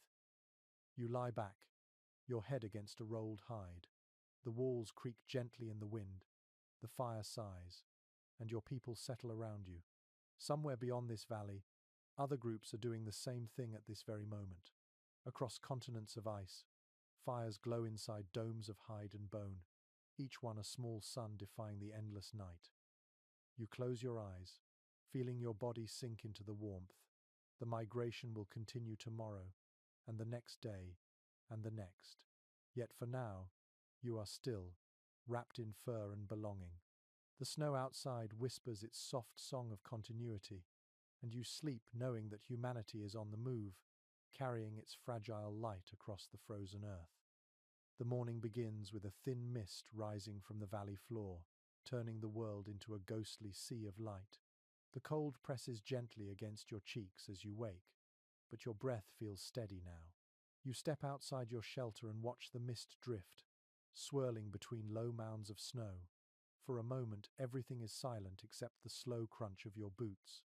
Then, beneath that stillness, you hear something else, the faint hollow thud of ground that is not entirely solid. You kneel and press your palm to the surface.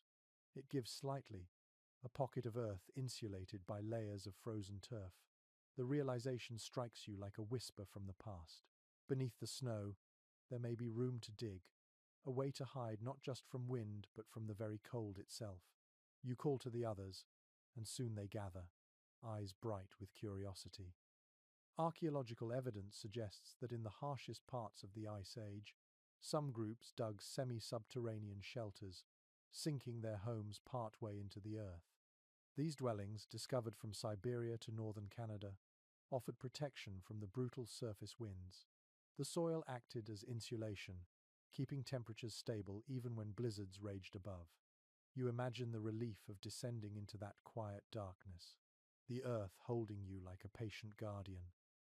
You choose a spot near a ridge where the ground slopes gently. Using bone shovels and antler picks, you begin to carve through the frozen crust. The sound is steady, rhythmic, like a heartbeat you can hear through the soil. Each strike sends tiny crystals flying into the air, catching the weak sunlight. The deeper you go, the warmer it feels, a strange comfort that hums through your muscles. Oddly enough, some of these ancient dugouts contained what appear to be floor coverings made from woven reeds. How people found or crafted them in such barren regions remains uncertain, but they would have provided softness and warmth beneath sleeping hides. You pause to picture it, an underground chamber lined with reeds and fur, lit by the orange pulse of a small fire. It feels almost luxurious. There is ongoing debate about whether these structures were permanent or seasonal. Some were clearly abandoned after a few winters, while others show signs of repair and long-term use. The truth probably varied with the herds and the cold. Still, each time you swing your pick into the earth, you can sense that the people who invented this idea were not merely surviving. They were mastering the landscape, reshaping it to suit their bodies and dreams. By midday, the pit is waist-deep. The walls gleam with moisture, streaked with frozen roots that hang like threads of glass. You and the others begin to line the interior with slabs of stone, stacking them carefully to form a circular wall. The stones click softly together, each one fitting with satisfying precision. When the floor is smoothed with packed snow and moss, you can almost feel the temperature rise. According to studies of Ice Age soil layers, the temperature inside such sunken dwellings could remain near freezing but rarely dropped below it, even during severe storms. That tiny difference meant survival.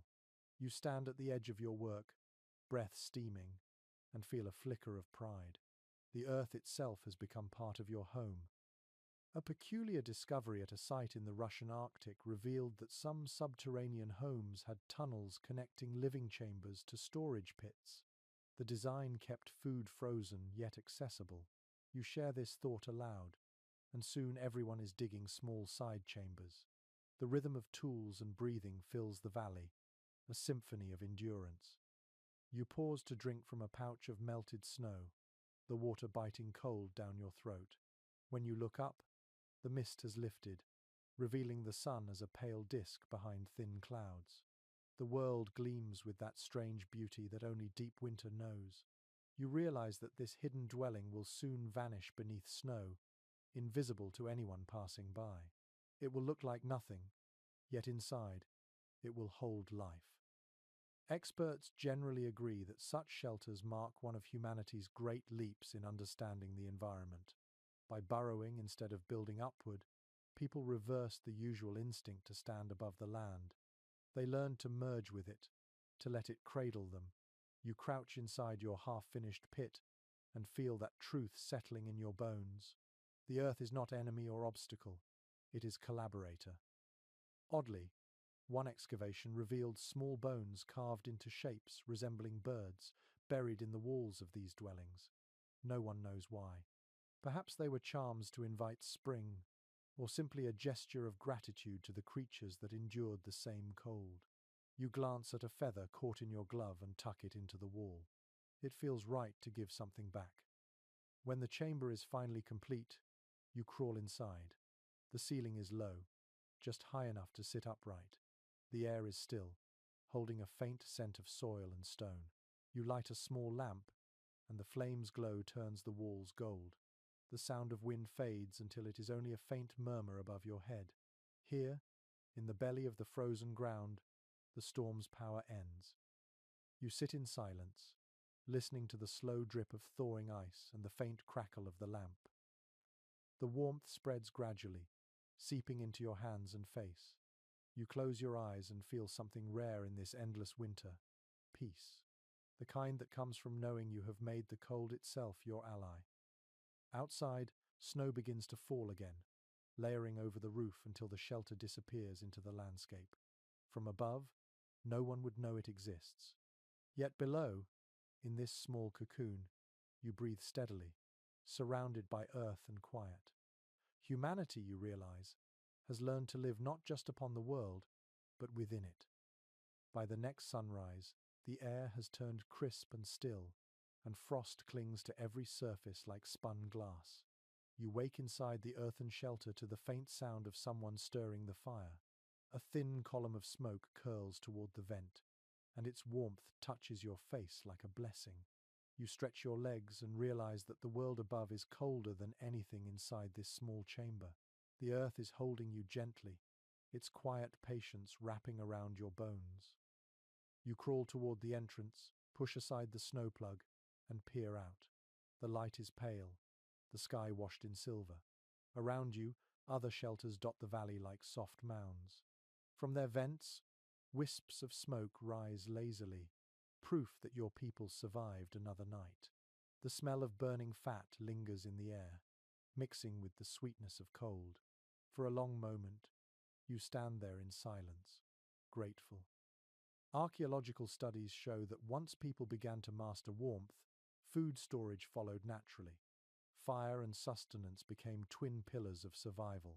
You walk toward the communal pit where slabs of frozen meat are kept beneath snow and stone. The ground crunches underfoot, and the wind sighs softly through the tall grass frozen in place. When you lift a slab of reindeer meat, frost sparkles on its surface like sugar. Oddly enough, some Ice Age settlements show evidence of raised platforms built from bone or wood, where meat was dried beside the heat of fires. The practice kept predators at bay and allowed smoke to cure the flesh. You can almost smell it now, that faint, tangy sweetness of smoked meat mingling with the earthy scent of burning pine resin. Even hunger becomes art when guided by necessity. You carry a few pieces back to the fire pit inside the main chamber. The coals glow softly, and the flicker of flame paints gold onto the curved walls. Around the fire, others are working too. Someone mends a net woven from sinew, another sharpens a bone blade. Every motion seems part of the same rhythm, a shared understanding of purpose. It is widely agreed among historians that the organization of daily life in prehistoric shelters revolved around food and fire. Meals were not only nourishment, but also structure, the heartbeat of the day. You slice the meat into strips, hang them over the flames, and watch them darken slowly. The smell fills the air, comforting and rich. In a curious detail, uncovered at a site along the Rhine, archaeologists found fragments of clay near hearths that might have been used to line cooking pits. If true, it would mean that even before pottery, people experimented with transforming earth into tools for heat.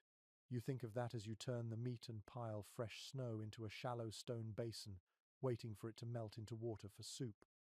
Some researchers remain uncertain about how early humans managed smoke within enclosed shelters, yet residues found on ceilings reveal deliberate airflow, showing that people carefully adjusted vent holes, even shaping them to guide the draft.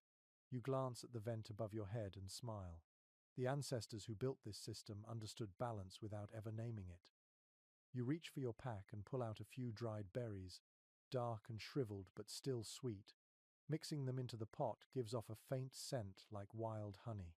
Others around you hum softly, the sound blending with the crackle of fire. It feels less like cooking and more like a ceremony of endurance. Every flavor, every gesture reminds you that survival can still hold grace. There is a quiet debate among anthropologists about when humans first began to think of food as more than fuel. Some believe it started right here, in the Ice Age, when shared meals became an act of comfort as well as sustenance. You can almost see it in the faces around you, the ease, the smiles, the warmth of belonging. Even in the harshest cold, people found ways to taste joy. A lesser-known observation from Arctic excavations revealed traces of herbs and roots mixed with animal fat inside ancient cooking stones. Whether these were used for flavor or medicine remains uncertain. You imagine someone experimenting with taste for the first time, maybe adding a leaf for curiosity's sake. The result must have felt like a revelation, a reminder that life could still surprise. The stew begins to bubble, releasing steam that carries the scent of smoke and sweet fat. Everyone leans closer, hands extended toward the fire. You hand out portions in shallow shells, the warmth seeping instantly into cold fingers. The first bite is always the best, rich and heavy with meaning. You feel it travel through you, spreading calm, anchoring you to the present. According to several studies, the communal meal was one of the earliest social rituals that bound people together. It required cooperation, sharing, and timing. Each person contributed something, whether food, fuel, or story. You watch as laughter ripples through the group, the first real laughter in days. It fills the chamber like sunlight. When the last bowl is emptied, someone adds new fuel to the fire. The flames brighten, pushing shadows back into the corners. You lean against the wall, full and content. Outside, snow begins to fall again, soft and slow. It does not matter. Inside this space, warmth has taken root. You glance around the chamber one more time before closing your eyes. The fire hums softly, the scent of cooked meat still sweet in the air. Tomorrow there will be new hunts, new shelters, new storms. But tonight, in this small refuge carved from earth and effort, you have everything you need. When night falls again, the air outside grows restless. The moon rises thin and pale, painting the snow in shades of silver and blue.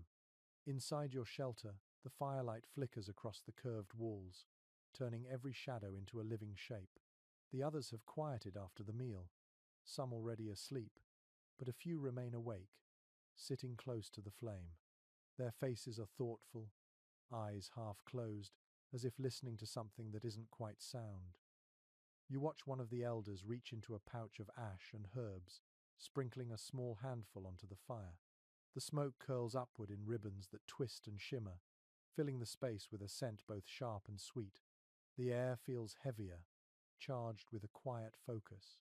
You realize this is not just warmth now. This is something older, something between prayer and dream.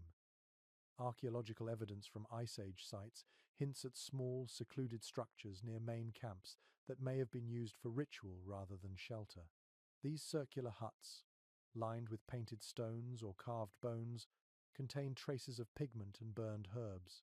It is widely accepted that shamans or spiritual leaders used them to bridge the world of the living with the unseen. You can almost picture it now, the flicker of lamplight, the slow rhythm of chant, the smell of resin thick in the air. A curious discovery from a site in southern France revealed the skull of a bear placed at the center of such a dwelling, surrounded by red ochre and fragments of shell. Some interpret this as an offering, others as a symbol of power or guidance. You look at the fire before you and imagine the same gesture repeated through countless winters, the attempt to speak to the storm, to the wind, to whatever forces held sway over the cold.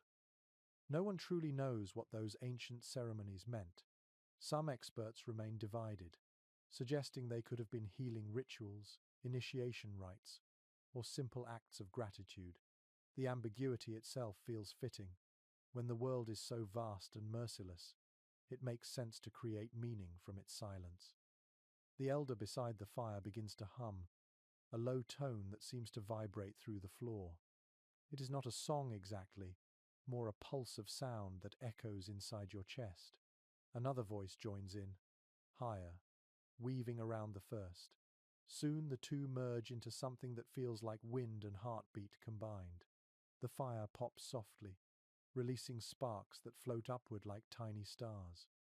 According to ethnographers who have studied later Arctic cultures, rhythmic chanting helped regulate breathing and warmth during long, cold nights. Perhaps the same was true here. The sound unites the group, slows the pulse, and makes the cold outside seem less infinite. You close your eyes and let the vibration settle into you, the rhythm blending with the whisper of air through the vent above. Oddly enough, traces of powdered charcoal mixed with animal fat have been found painted in spirals on the inner walls of certain huts. When illuminated by firelight, the designs would appear to move, twisting and turning as if alive. You glance at the faint patterns etched in your own walls, lines that the builders might have drawn unconsciously while smoothing hides. In the shifting light, they seem to ripple, like waves or breath. There is an ongoing debate among scholars about whether early humans viewed shelter itself as sacred. Some believe that by enclosing fire within walls, they symbolically recreated the safety of the womb, a place where creation and survival met. Others think ritual spaces were separate from everyday dwellings. You sit in this warmth, watching the dance of flame, and realize that both ideas could be true. Every home in such a world is a small temple to endurance. The elder's hum fades into silence. For a long moment, no one moves. Then, with slow care, she takes a bone figurine from a pouch and sets it beside the fire. It is small, carved in the shape of a human with exaggerated limbs. The surface glows orange in the light. She whispers a few words that sound half like a song, half like a sigh, and you feel the hairs on your arms rise. A lesser-known finding from an Ice Age site in the Czech Republic revealed figurines buried beneath hearths, often female, sometimes headless, all coated in ochre. Some interpret them as fertility symbols, others as talismans against cold or misfortune. Perhaps each represented a prayer turned solid, something to hold when the world outside grew too large to comprehend. You find yourself breathing slower, matching the rhythm of the flames. The smoke has a sweetness now, and the air feels warm enough to blur thought. It occurs to you that rituals like this might have been as much about focus as faith, a way to center the mind, to remember humanity amid the frozen vastness. When the ceremony ends, the elder stirs the fire once more, letting sparks rise through the vent and vanish into the dark. She looks at you briefly, eyes calm and unreadable, then nods. No words are needed. You understand the message clearly enough. Warmth is not just in fire, but in spirit. As you lie back, staring at the roof, your thoughts drift between the rhythm of breathing around you and the fading hum of the chant. The flames slow to a steady glow. Outside, the wind begins again, brushing softly against the walls like fingers tracing old songs. Inside, you feel safe, held between earth and air, between dream and memory. You close your eyes, the faint smell of smoke still clinging to your skin, and drift into sleep. For the first time, the dark feels gentle. When morning light returns, it filters through the vent as a thin golden ribbon, stretching across the curved wall of the shelter. You blink awake to the soft crackle of fading embers and the scent of smoke still lingering from last night's ritual. For a moment, you are unsure if you dreamed the chanting or if it truly happened. Then you see the bone figurine resting beside the hearth, its edges warm from the fire, and you know it was real. Outside, the snow glitters under a pale Sunday. The air is still cold enough to sting your lungs, but the world feels strangely calm, as if the storm has grown tired of itself. You step outside quietly, careful not to wake the others. The valley stretches wide and bright, dotted with low shelters and curling trails of smoke. Somewhere nearby, a child laughs, and that sound feels like the truest proof of life. Archaeologists studying Ice Age sites often describe traces of daily life inside shelters, tools left near fires, bones carved into trinkets, and small piles of ash marking where people sat for warmth. These fragments tell a story not just of survival, but of emotion. The home was not simply protection from cold, it was the heart of belonging. You can feel that truth now as you walk among the shelters, each one a small universe of human warmth. Oddly enough, evidence from several excavations shows that people kept collections of personal objects, small stones, feathers, or teeth, arranged near sleeping spaces. No one can say for certain why. Perhaps they were charms, or keepsakes of loved ones, or simple tokens of beauty. You reach into your pouch and feel the smooth pebble you found by the river weeks ago, polished by your touch until it gleams. It feels like a heartbeat in your palm. A few researchers remain uncertain how family bonds functioned in such harsh conditions. Were these groups tied by blood or by necessity? The evidence offers few answers, yet what you see in the quiet gestures around you speaks more clearly than any artifact could. Someone tends another's wound. Someone shares dried meat with a neighbor. A woman hums softly while brushing snow from a child's fur hood. This is love in its earliest language, simple care made visible.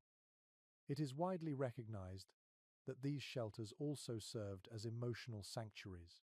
Within the walls of hide and bone, laughter replaced the wind's cry, and conversation pushed back the silence of the tundra. You can almost hear the echoes of countless stories told here, whispered during long nights while the fire painted shapes on the walls. Each story was a small fire of its own, keeping the mind warm when the body shivered. A curious discovery at one Ice Age site revealed impressions of hands pressed together on a clay surface, perhaps a shared signature or symbol of unity. The prints belonged to different individuals, one large and one small, likely parent and child. It is hard not to imagine that moment a pause in the endless work, a quiet decision to leave a mark that said, "We were here together."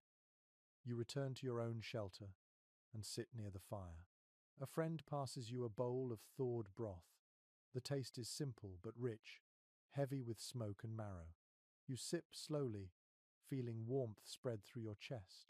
Across the fire, two people are laughing softly, telling a joke you cannot hear, their eyes glinting with tired amusement. There is beauty in this ordinariness, this fragile peace held against the cold. Some anthropologists argue that intimacy itself was shaped by the Ice Age. When the world shrank to the size of a single dome, people learned to share space in harmony.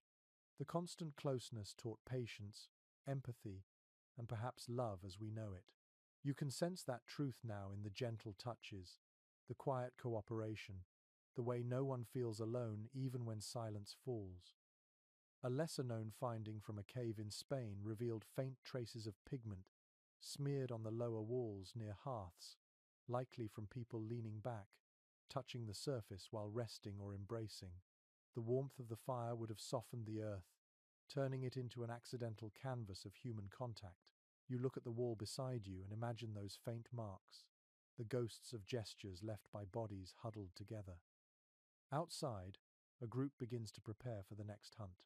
The air fills with the familiar sounds of scraping, sharpening, and low talk. The rhythm feels comforting, steady as breathing. You hand your empty bowl back to your friend and step outside again. The sunlight catches on the snow, scattering diamonds across the valley. In the distance, smoke rises from another camp, a thin line connecting heaven and earth. It strikes you how fragile all of this is, yet how enduring. Every small kindness, every meal shared, every story told has carried humanity through ice and hunger. The shelters around you are not just constructions of hide and bone, they are cocoons of memory. You walk to the edge of the camp, looking out across the frozen plain. For a long time you stand there, feeling the wind tug gently at your hood. Then, as you turn back toward the shelters, you realize that inside those domes beats something stronger than fire. It is the pulse of connection, the quiet knowledge that warmth grows where hearts remain close. The storm will return someday, as it always does, but tonight, love itself is a shield. It begins as a distant tremor, barely perceptible through the thick hush of snow. You are kneeling near the fire, reshaping a cord of sinew, when the ground gives a faint, hollow sigh. At first, you think it is the sound of shifting ice from the river, but then it comes again, deeper this time, followed by the soft groan of tension in the walls. Every instinct in your body tightens. The storm is coming back, faster than anyone expected. You shout a warning, and immediately the camp erupts into motion. People move with the urgency of memory, knowing what this means. The wind that had slept for 2 calm days is waking again, gathering its anger across the plains. You can already hear its voice approaching, a dull, raw building behind the mountains. The air tastes metallic, charged with snow. Archaeological evidence shows that some Ice Age dwellings collapsed during sudden temperature shifts, or when wet snow piled too quickly on roofs.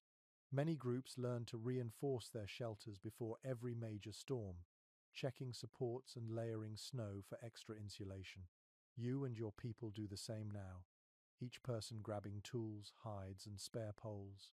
The wind arrives before the work is finished. The first gust hits like a physical blow, flinging snow sideways in a white fury. The hides flap violently, cords straining against their knots. You and 2 others press your weight against the outer wall, using your shoulders to brace it. The sound outside is deafening, a deep, endless roar, like the sky itself tearing apart. Oddly enough, excavations of collapsed shelters often reveal careful rebuilding layers, showing that early people treated destruction as part of the natural cycle. They did not despair, they rebuilt. You think of that now as snow begins to pile against the door, sealing you in darkness. The roof creaks, scattering bits of frost onto your hair. Someone calls out, and you answer, your voice barely audible. A few researchers remain uncertain how these ancient families prepared for disasters of this scale. Some argue they built secondary windbreaks using spare hides or mammoth ribs, while others think they moved into caves when the storms became too fierce. But when the fury of the blizzard hits, you realize there is no time for migration. The only path is to endure. You crawl toward the central pole, your fingers numb from cold. The fire sputters as snow forces its way through gaps in the vent. Quickly, you pile stones around the base to keep the draft steady. The room fills with the scent of wet hide and smoke.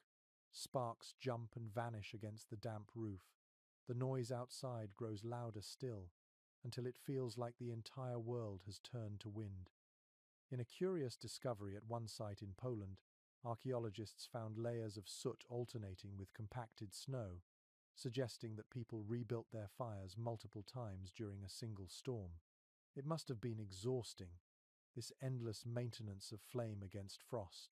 You understand now what that felt like. The constant vigilance, the refusal to surrender even as the cold pressed harder. You shout again, checking on the others. A child whimpers, and someone wraps them tighter in furs. The sound steadies your heartbeat. There is life in that small voice, and that is reason enough to keep working. You crawl to the entrance, testing the snow blockage. The air is thin but breathable. You carve a narrow vent with a flint blade, careful not to let too much wind inside. According to modern simulations, these dome-shaped dwellings were remarkably resilient, distributing weight evenly so that snow reinforced them instead of breaking them. Still, when the storm howls this violently, no design feels safe. You whisper a short plea to the wind, not for mercy but for patience. If it must rage, let it rage quickly. Oddly, there are tales passed down in modern Arctic oral traditions of people singing to calm storms. No one knows if Ice Age builders did the same, but you hum softly anyway, a low note that vibrates in your chest. The rhythm steadies your breathing, gives your mind something to cling to. Soon another joins you, then another, until the entire shelter hums like a living instrument. Hours pass. Snow presses higher against the walls, muffling the sound until it feels like you are buried in cloud. The fire has burned low, but the air inside remains warm from so many bodies close together. You feel someone's hand brush yours and squeeze gently. The gesture is wordless, but it speaks volumes. You are not alone. There is an argument among historians about what made our ancestors so enduring. Some say it was tool-making, others say it was language. But in moments like this, the answer feels simpler. It was compassion, the instinct to reach for another hand when the world outside tried to erase you. The wind continues for hours, then begins to fade, as if it has run out of breath. The silence that follows feels heavier than noise. You wait before moving, afraid it might return. When at last you push open the door, snow cascades inside, glittering in the firelight. The world outside is unrecognizable. The camp has vanished beneath drifts taller than a person. You climb upward through the passage you carved, emerging into a world remade. The storm's fury has sculpted the land into smooth white waves. Here and there, the tips of poles poke through the snow, the only sign of the shelters below. The air is utterly still, the sky glowing faintly pink. You breathe in deeply, tasting calm for the first time in days. Behind you, others begin to dig upward, laughter breaking through exhaustion. One voice calls out a name, then another answers from beneath the snow. Relief ripples through the camp. Life has endured. Again. You stand at the edge of the mound, looking across the frozen horizon. It is hard to tell where the earth ends and the sky begins. Everything is white. Everything is quiet. Yet beneath that silence, the warmth of your people still burns. The storm may destroy, but it never wins. When the last shovelful of snow is cleared from the doorway, sunlight floods into the shelter like a slow-moving river of gold. The light feels strange after so many hours of storm. You squint, shielding your eyes, and for a moment everything glows: the snow outside, the smoke inside, the tired faces around you. The storm has passed, but it has changed the landscape completely. The old paths are gone, buried beneath new hills of ice. The time to move has come again. You step out into the open, boots sinking deep into the glittering crust. Behind you, your shelter stands half buried, its roof sparkling with frost. The others begin gathering supplies, shaking snow from furs, tightening the leather straps of their sleds. The air is bitter, but the wind has gone quiet. It is the kind of silence that follows great effort, heavy but full of peace. Archaeological evidence shows that many Ice Age communities lived in constant rhythm with the migration of animals. When the herds moved, the people followed, folding their shelters like portable worlds and carrying them across plains and rivers. You think about how many times your ancestors must have done this before you. Each departure carried both sorrow and relief. Sorrow for what was built, relief for what still waited ahead. Oddly enough, traces of ash and charcoal found miles apart sometimes match perfectly in composition, meaning that people carried embers from one camp to another rather than lighting new fires. They preserved the same flame, protecting it like a heartbeat. You crouch near the remains of your hearth now and collect a handful of glowing coals into a small pouch lined with moss. The warmth seeps into your hands. It feels like holding memory itself. Some researchers have wondered how portable dwellings evolved from heavy bone structures into the lighter, more flexible hide tents found in later sites. Theories differ, but most agree that necessity taught people to build homes that could walk beside them. You watch your companions disassemble the dome, folding hides carefully, stacking poles, tying bundles with sinew. What took hours to raise comes down in minutes. According to ethnographic parallels, such migration required remarkable planning. Nothing could be wasted. Poles served as sled runners, hides became both roof and blanket, sinew cords doubled as fishing lines. Every object lived many lives. You pack your tools into a small leather pouch, listening to the rhythmic thump of snow being cleared. It is like the heartbeat of the journey beginning again. In one particularly well-preserved camp in Central Europe, archaeologists found deep ruts pressed into ancient soil, suggesting sleds pulled by humans or dogs. Those grooves still run in parallel lines today, frozen into the earth as proof of movement. You look at the dogs circling the camp, tails high and eager.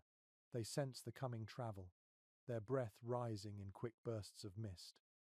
There is a quiet argument among historians about when dogs first became companions. Some think they were adopted for protection, others for help with hunting or hauling. Yet standing here, you can feel another reason. The sound of their paws in the snow, the warmth of their bodies near the fire, the loyalty in their eyes, all these must have mattered as much as any practical purpose. Companionship itself is survival. A peculiar detail recorded in several sites shows paw prints pressed alongside human footprints, heading in the same direction, perfectly aligned. That simple pattern says everything. It tells of shared roads, shared hunger, shared warmth. You glance at your own footprints now and smile as a dog trots beside you, its fur dusted with frost. The group begins to move just as the sun climbs higher. The snow underfoot gleams so bright it feels like walking on light. Each person carries a part of the camp. Hides folded neatly, bundles of meat, carved tools, and the ember pouch glowing faintly inside your cloak. The path ahead is uncertain, but that has never stopped you. Some experts remain divided on whether these journeys followed fixed routes or shifted with each season's whim. Perhaps both are true. The landscape itself is alive, and it teaches in different ways every year. You read it like a map written in snow, where the wind lies low, where the trees huddle, where the animals pass. Instinct is your compass, patience your guide. A curious discovery from a Siberian site revealed layers of compacted snow alternating with ash bands along an ancient migration corridor. That means people stopped repeatedly at the same points, leaving trails that became invisible under the next year's frost. You imagine those paths like faint veins running across the frozen world, connecting the living to the memory of those who walked before. The day stretches long. By dusk, your group reaches a rise overlooking a valley glazed with ice. A frozen river winds through it, glittering in the fading light. It will make a good place to rest. You set down your pack and unfold a section of hide to form a quick windbreak.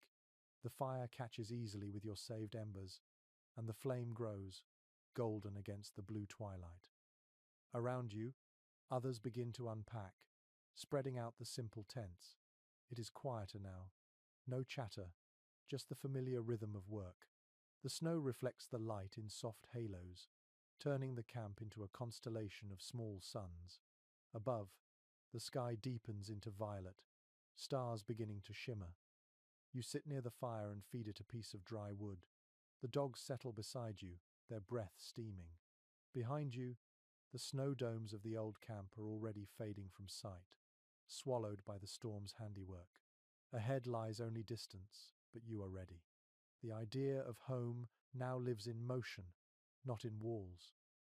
As the first stars pierce the horizon, you look at the faces around you, tired, determined, glowing softly in the firelight. The wind whispers faintly through the valley, carrying scents of pine and frost. The road will be long, but you feel light inside. Everything you need travels with you: fire, tools, laughter, and the memory of warmth. You close your eyes for a moment and listen to the crackle of flame. Tomorrow the journey will continue. Tonight the earth is quiet and the stars are kind. The valley wakes slowly under a muted dawn. The air is still. The sky, a soft wash of grey, and frost crystals sparkle like dust on every surface. You stir the fire's remains, feeding it a few splinters of wood until it sighs back to life. The warmth spreads in lazy waves, touching your face, easing the stiffness from your hands. All around, the camp begins to stir. The soft jingle of bone tools, the muted murmur of people stretching awake. One of your companions, an older man with eyes the color of smoke, kneels beside you to sharpen a blade. The sound of stone against flint is slow and deliberate, like breathing. You watch the sparks jump and fade, each one a tiny star in the dim light. There is something peaceful about this ritual, a daily act that requires both focus and care. Archaeological evidence shows that Ice Age people maintained their tools as carefully as we might tend to family heirlooms. Every edge mattered, every repair carried memory. A blade that had saved you once was never discarded lightly. It is widely recognized that tool-making was not only skill but relationship, a partnership between hand and material. You can feel that truth now as you take up your own scraper and begin to mend its dull edge. A curious detail uncovered in a dig near Lake Baikal revealed tools decorated with tiny incised lines that appear purely ornamental. Some experts believe these were marks of ownership. Others think they were simple gestures of pride. Perhaps they were both. Even in a world of scarcity, the human impulse to beautify endured. You imagine a person long ago pausing amid exhaustion, etching a small design into a blade just to make it theirs. As the day brightens, the group gathers to prepare for the next stage of travel. The air smells of smoke and fur, a familiar perfume of survival. Dogs shake themselves free of frost, and the sleds creak as they are loaded. You walk among the group, checking bindings, tightening cords. Each gesture feels practiced, inherited. The fire of the morning now glows not just in the coals, but in every movement, in every shared glance. Some scholars remain divided about the emotional life of these early people. Did they feel affection as we do, or was survival too demanding for tenderness? The question fades into meaninglessness when you see the way one hunter ties an extra pelt around a companion's shoulders, or how someone whispers to a dog before setting off.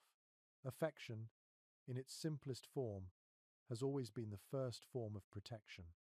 The sky begins to clear, revealing a faint blue horizon. The air hums softly with cold. You move in line with the others, following the frozen river.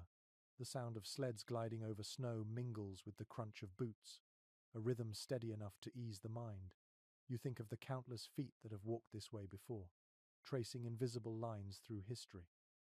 According to recent studies, Ice Age tools grew smaller and more precise as people moved into harsher territories.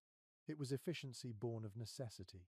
Yet the craftsmanship also became more refined. Each flake of stone, each groove in bone, carried evidence of thought and tenderness. It is strange to imagine tenderness in flint, but that is what you feel in your hand now. A weapon made with care, not cruelty. Oddly enough, at some ancient sites, archaeologists have found caches of tools deliberately buried together, as if retired rather than discarded. Perhaps they were broken, or perhaps their owners moved on and left them as offerings to the earth. You wonder if objects can absorb memory the way people do, holding fragments of warmth from the hands that shaped them. You stop for rest near a low ridge. The air is thin here, the wind sharp, but the view is wide and humbling. The land stretches in every direction, a tapestry of white and shadow. You kneel in the snow, draw your flint blade once more, and study its polished surface. The reflection of the sky glimmers faintly across its edge, a cold mirror of your own persistence. Some researchers have suggested that technology and tenderness were never separate. To make something with patience, to shape it to fit the hand perfectly, was already an act of care. You look around at your companions, each repairing, mending, crafting, and realize that every gesture here is a quiet defiance of the cold. A lesser-known discovery from a site in northern France revealed that groups often carried shared toolkits used by everyone. There was no strict ownership. A scraper made by one person might be used by another weeks later. Such sharing speaks of deep trust, the kind that forms only when people live on the edge together. You glance at the tool in your hand, knowing it might outlive you, passed on to another, carrying your touch into the future. By afternoon, clouds roll in again, soft and low, muting the light. The group stops to build a small windbreak. Hides stretch across poles, snow pressed along the base for insulation. You help patch a seam, your fingers moving with practiced rhythm. Inside the temporary shelter, the air grows warmer almost immediately. Someone begins to hum, a slow tune carried from childhood. Others join in, voices overlapping in a melody both ancient and familiar. It occurs to you that song and craftsmanship serve the same purpose. They keep the hands moving, the spirit steady. Each flint, each chord of melody, each quiet breath is a reminder that to create is to endure. As night approaches, the wind stills again. You sit by the small fire, the tool you sharpened resting beside you. Its edge glints faintly, reflecting the flame. Around you, laughter stirs softly in the half-dark. The cold presses close, but it feels less menacing now. You are surrounded by proof that the human heart, even in its earliest form, could shape warmth from stone. By the next morning, the air has changed again. It carries a hum, a low vibration that seems to come from the land itself. The wind is calm, but alive, brushing softly over the valley, whispering around every ridge and hollow. When you step outside, the sound moves around you, slipping between your ears like music. For a moment you stand still, eyes closed, letting it fill you. The wind is not cruel today, it sings. The landscape stretches wide and pale under a pearly sky. Your shelter, half buried in snow, stands like a mound of quiet breath.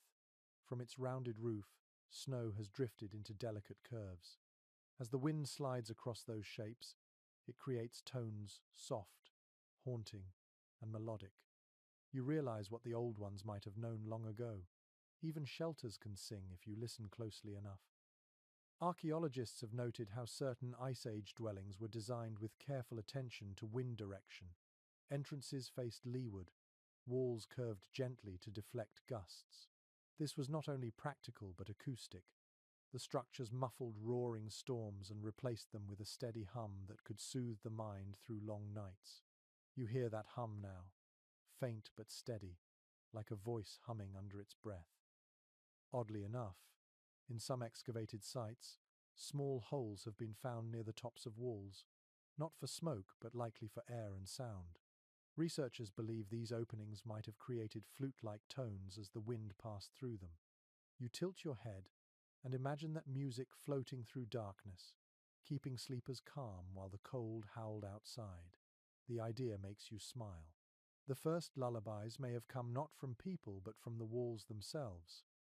According to several modern acoustic experiments, the rounded shapes of bone and hide structures carry sound differently than rigid stone or wood. They soften it, bending it into warmth. Inside such a dwelling, voices echo without sharpness, blending together like overlapping waves. You remember nights by the fire when laughter mixed with the wind's rhythm, forming something close to harmony. A curious discovery at a Ukrainian site revealed that mammoth bone huts were sometimes arranged in clusters, forming what might have been an intentional soundscape. The placement of entrances created alternating currents of air that could produce a low drone. Some scholars think this might have been accidental, while others suspect it was deliberate, a way to let the camp itself hum like a guardian spirit. You can almost hear it now, ghostly and slow, drifting across the frozen plain. There is ongoing discussion among researchers about whether early humans designed their homes for emotional as well as physical comfort. The evidence, though sparse, suggests they did. A space that sings softly in the wind does more than shield the body. It soothes the heart. You kneel, brushing snow from your doorway, and listen as the pitch changes with each movement of your hand. The shelter seems to breathe with you.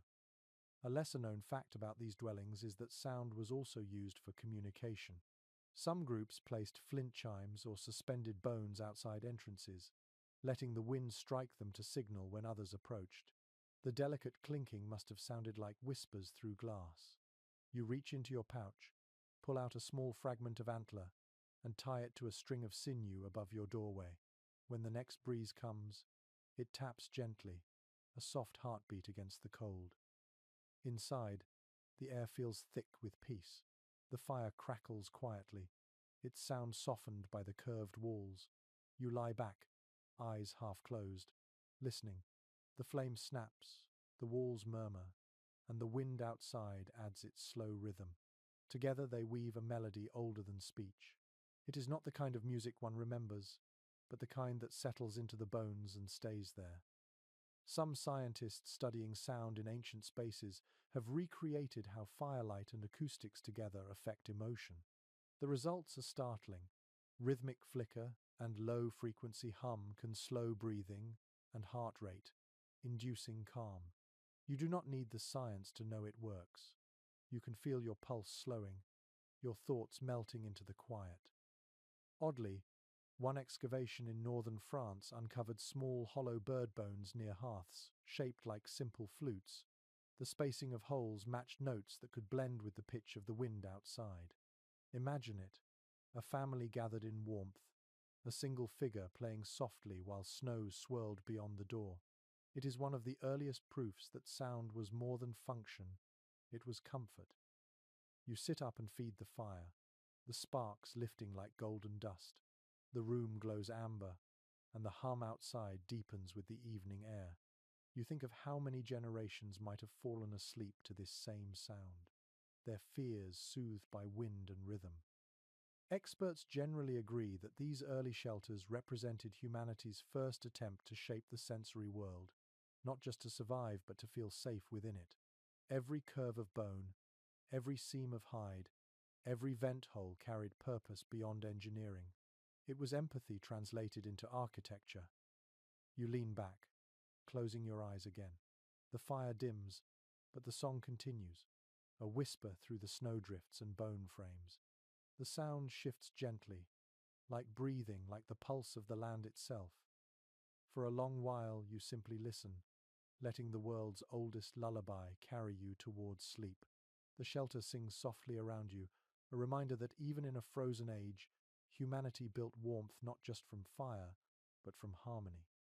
The days lengthen almost imperceptibly, the sun climbing a little higher each morning, its light spilling across the frozen plain with a softer gold.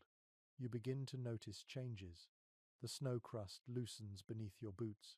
The air no longer bites quite so deep. In the distance, rivulets of meltwater thread through the ice like veins. Winter is weakening, though it will not admit it yet. You sit on a ridge overlooking the valley. Below, your people move quietly, packing hides and tools, checking their sleds. The rhythm of migration returns, but something feels different this time. The air smells of thaw, of soil hidden too long. Even the wind sounds different, less like a growl, more like a sigh. You realize that this is what the end of an age must feel like. Not dramatic, but gradual, a whisper turning into silence. Archaeological layers show that around the close of the last ice age, climates began to warm, slowly transforming everything that humans had known. Glaciers retreated, rivers burst free, and the tundra that once stretched unbroken began to soften into grasslands. The people who lived through it would have seen the world itself shifting beneath their feet. You can almost feel that tremor in the ground now, the slow heartbeat of change. A curious detail found in a northern European site revealed ancient flood debris between layers of occupation. It seems one year's home became the next year's riverbed. Imagine the confusion, the awe, the sense of loss. Yet within those same layers, traces of rebuilt hearths appear proof that they adapted again. You smile at the thought. Resilience, it seems, is older than fear. Some researchers remain divided on whether this warming brought relief or chaos. The end of blizzards meant easier survival, but it also altered the balance of life. Herds shifted northward, and the familiar rhythm of cold season sheltering gave way to new uncertainties. People had to learn to build differently, to think differently. You feel that pull in your own bones now, a restless energy urging you to look forward rather than back. You walk down toward the riverbank where the ice is breaking apart.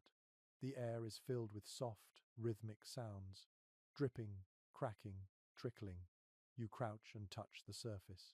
It is slick, fragile, trembling beneath your fingers. Water seeps up through a hairline fracture, glinting like quicksilver in the morning sunday, the first melt. According to environmental reconstructions, the great freeze that shaped your ancestors' lives lasted for tens of thousands of years. To outlast such cold required not just endurance, but transformation. Every innovation, the bone huts, the hide walls, the snow shelters, was a dialogue with the elements. And now, as the cold retreats, the dialogue changes again. Oddly enough, some late Ice Age sites show evidence of open-air hearths surrounded by stone rings, as if people began to seek light rather than hide from it. The shelters grew lighter, smaller, designed for movement rather than defense. You imagine what it must have felt like to stand in the first true spring, blinking in the glare of unfiltered sunlight, almost afraid of the sky's brightness. A lesser-known discovery at a site near the Dniester River revealed an entire layer of discarded snow tools, shovels, ice picks, sled runners, all buried and unused. It is as if a generation simply laid them down and walked into a new world. You picture that moment of decision, that shared breath before letting go. Perhaps they felt both joy and grief at once. There is still debate among scientists about how quickly this warming unfolded. Some argue it took centuries. Others think the shift came within a few lifetimes. Either way, it demanded imagination.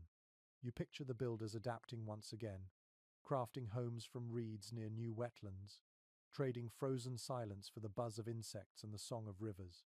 The thought is strangely comforting. Change is frightening, but it is also renewal. You return to camp as the sun climbs higher. The snow near the fire pits has melted into slush, and puddles reflect the sky like shards of glass. Children splash in them, laughing, their boots sending ripples across the water. That laughter feels like prophecy.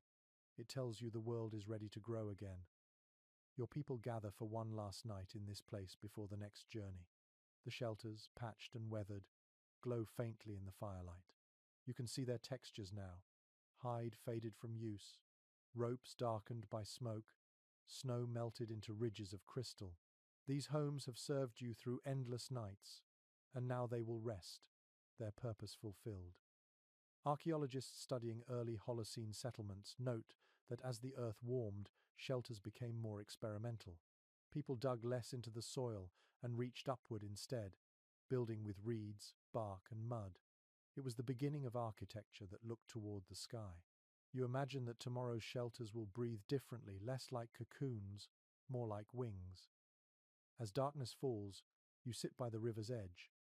The water moves freely now, carrying fragments of ice downstream.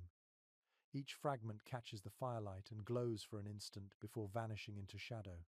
You realize that this is what survival really means: to melt, to flow, to keep going, even as everything changes.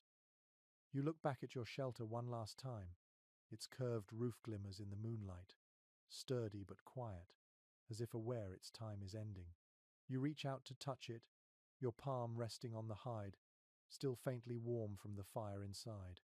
"Thank you," you whisper, though no one hears. Then you turn toward the river, following the current with your eyes until it disappears into the distance. The wind rises softly, carrying the scent of water and thawing earth. Somewhere far away, a bird cries a rare sound after so much silence. The ice age is loosening its grip, and the future waits just beyond the next horizon. The following morning begins in a hush so pure it almost feels sacred. The air smells of damp soil and thawing moss, scents that have been absent for longer than memory. You rise from your sleeping mat, brush snowmelt from your cloak, and step outside into a landscape that no longer feels entirely frozen. The edges of the world are softening. The wind is gentler now, the color of the light warmer. Somewhere behind you, water drips steadily from the roof of your shelter, a slow and steady heartbeat of change. You walk toward the ridge overlooking the plain. In the distance, faint outlines of former camps show as small depressions in the snow. The shapes are ghosts of shelters now melted into the earth. It strikes you that what once felt indestructible is vanishing quietly, leaving behind only traces of warmth. Archaeologists, thousands of years later, will find these remains and study them, piecing together the story of how humanity survived the cold. But for you, the evidence is still alive. The smell of smoke, the smooth curve of bone under your fingers, the memory of laughter echoing against hide walls. Archaeological studies have revealed that some Ice Age settlements were preserved almost perfectly beneath layers of loam and frost. Inside them, charred hearthstones, bone awls, and pigments still rest exactly where their owners left them. It is widely accepted that such sites capture moments frozen in time, small windows into ordinary lives that somehow endured extraordinary conditions. You picture a future researcher kneeling in silence, brushing away soil to uncover a flint blade that once sat by your own fire. The thought feels both intimate and infinite. A curious discovery from a site near Megiri revealed tiny beads carved from ivory, scattered across the floor of a mammoth bone hut. Some scholars suggest they fell from a garment as its owner slept. Others think they were offerings made when the shelter was finally abandoned. You like to imagine both a true carelessness and reverence, sharing the same breath. The beauty of life is always tangled with its accidents. You kneel and scoop a handful of melting snow, letting it drip between your fingers. The water feels alive in a way that ice never did. Around you, the landscape shimmers under a thin mist, and every sound carries a faint echo as if the earth itself is awakening. In the far distance, you hear the crack of falling ice, a glacier surrendering to spring. Researchers continue to debate exactly how these shelters were distributed across continents. Some suggest the designs spread along trade routes, while others argue they emerged independently wherever the cold demanded creativity. The truth likely lies in both. The human instinct to survive is universal, and the forms it takes are variations on the same song. You feel a kinship with those distant builders, as though your shelters and theirs are verses of one long melody carried by wind and time. Oddly enough, fragments of clay from some later Ice Age sites show impressions of woven patterns pressed into their surfaces, probably from mats or bags laid on the ground. These accidental prints reveal a surprising sophistication. People who once slept under hides began experimenting with texture, creating small comforts that blurred the line between utility and art. You imagine lying on such a mat, tracing the ridges with tired fingers, understanding for the first time that beauty itself could be shelter. As you walk along the edge of the ridge, sunlight breaks through the thinning clouds. The light catches on the river below, turning it to gold. For the first time in months, birds appear dark specks cutting across the sky. You stop to watch them, your heart tightening with a feeling that has no word yet. Hope, perhaps, or remembrance. According to experts who study human migration, the end of the great ice brought not just warmth, but curiosity. Freed from constant peril, people began to wander farther, leaving the bones of their winter homes behind. The traces they left would one day become mysteries for others to find. You wonder what future eyes will think when they see the outlines of your camp. Will they sense the laughter that once filled it, the quiet grief that came with each melting roof? A lesser-known fact about Ice Age archaeology is that scent molecules sometimes linger in ancient soil smoke, fat, and resin preserved for millennia.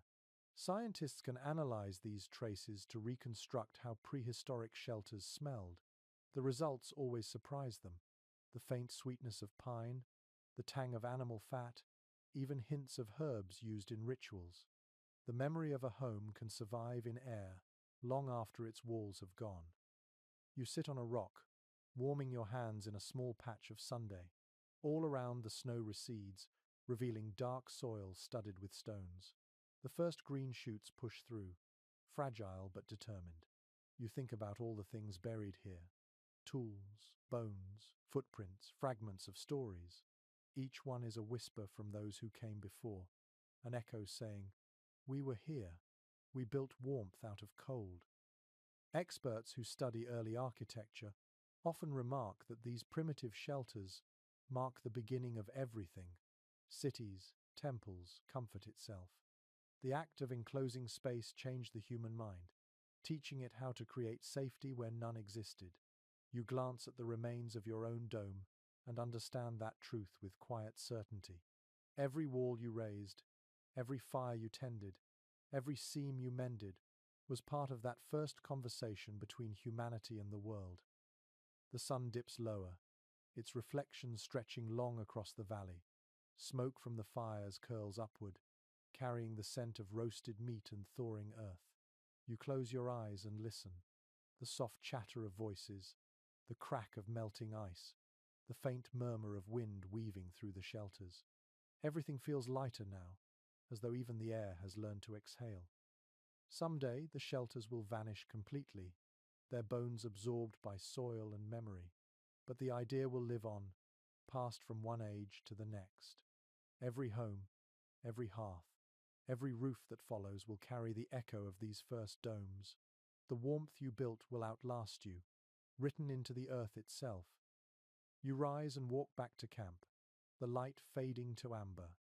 Behind you the wind picks up again, gentle and low, carrying your footprints into the coming dark.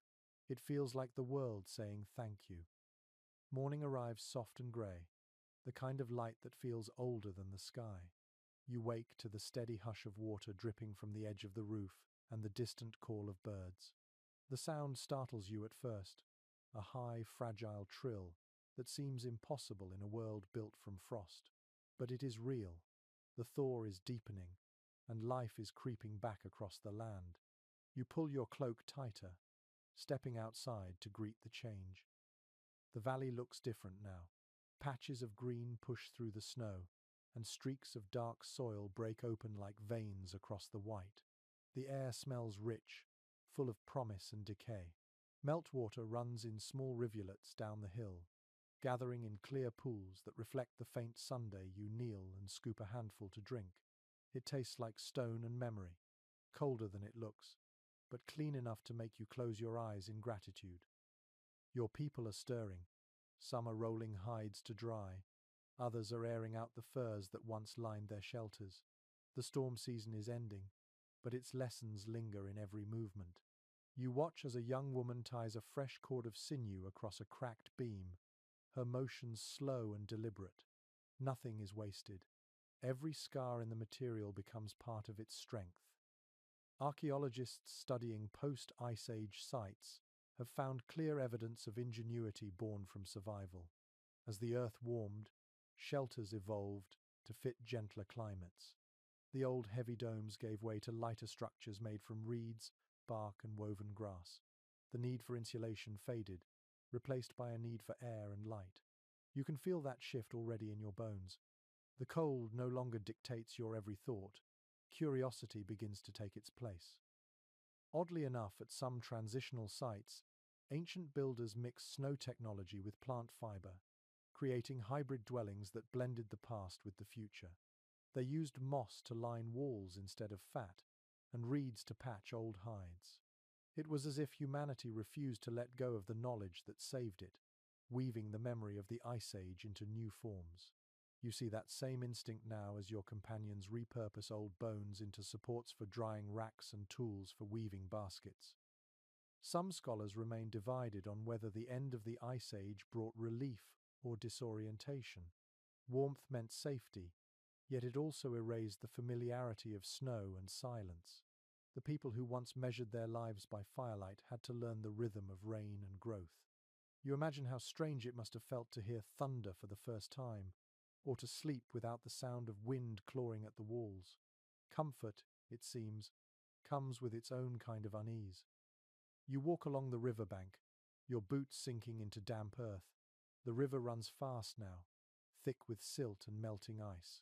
Small birds dart across its surface, their wings flashing silver. Each movement feels fragile and miraculous. You find yourself wondering if the same wonder once filled the hearts of your ancestors when they first saw green after generations of white. According to many researchers, this period of change was not only environmental but psychological. The cold had taught humanity cooperation and patience, but the return of warmth sparked imagination. People began to decorate tools more richly, carve figures for beauty rather than need, and shape dwellings with care for how they looked, not just how they held. You think of that as you watch a child arrange colored pebbles around a hearth purely for pleasure. It is the first spark of art made from joy rather than survival. A curious discovery in southern Russia revealed one settlement where the bones of mammoths were used not for homes, but for sculptures. The builders shaped the ivory into spirals and pillars, setting them upright around a central fire pit. Some experts call it an early monument, others a gathering place. Whatever it was, it marked a shift. Humans were no longer hiding from nature, but speaking back to it. You can feel that same shift now as the river hums beside you, no longer a threat but a companion. There is still debate among anthropologists about what drove this creative flowering. Some point to abundance, others to memory. When the struggle for survival loosened its grip, people finally had room to dream. You can sense that dream in the air around you now, a quiet hum of possibility. The Ice Age built endurance, but the thaw is building vision. A lesser-known fact from early agricultural studies is that many of the first farming settlements arose in regions once carved by glaciers. The soil left behind was fertile, rich with minerals and meltwater. The same ice that once threatened life prepared the ground for it. You look at the dark patches of soil near the river and understand that nothing in nature ends, it only changes shape. Back at camp, the group has gathered for one final meal before moving on. The fire burns low, its smoke curling lazily into the pale air. The conversation drifts easily, punctuated by laughter. Someone is humming softly, and the rhythm matches the steady rush of the river nearby. You look around at these faces, each one worn by winter yet glowing with resilience, and feel a swell of affection that words could never carry. Soon you will travel toward greener lands, toward a future that has no memory of blizzards.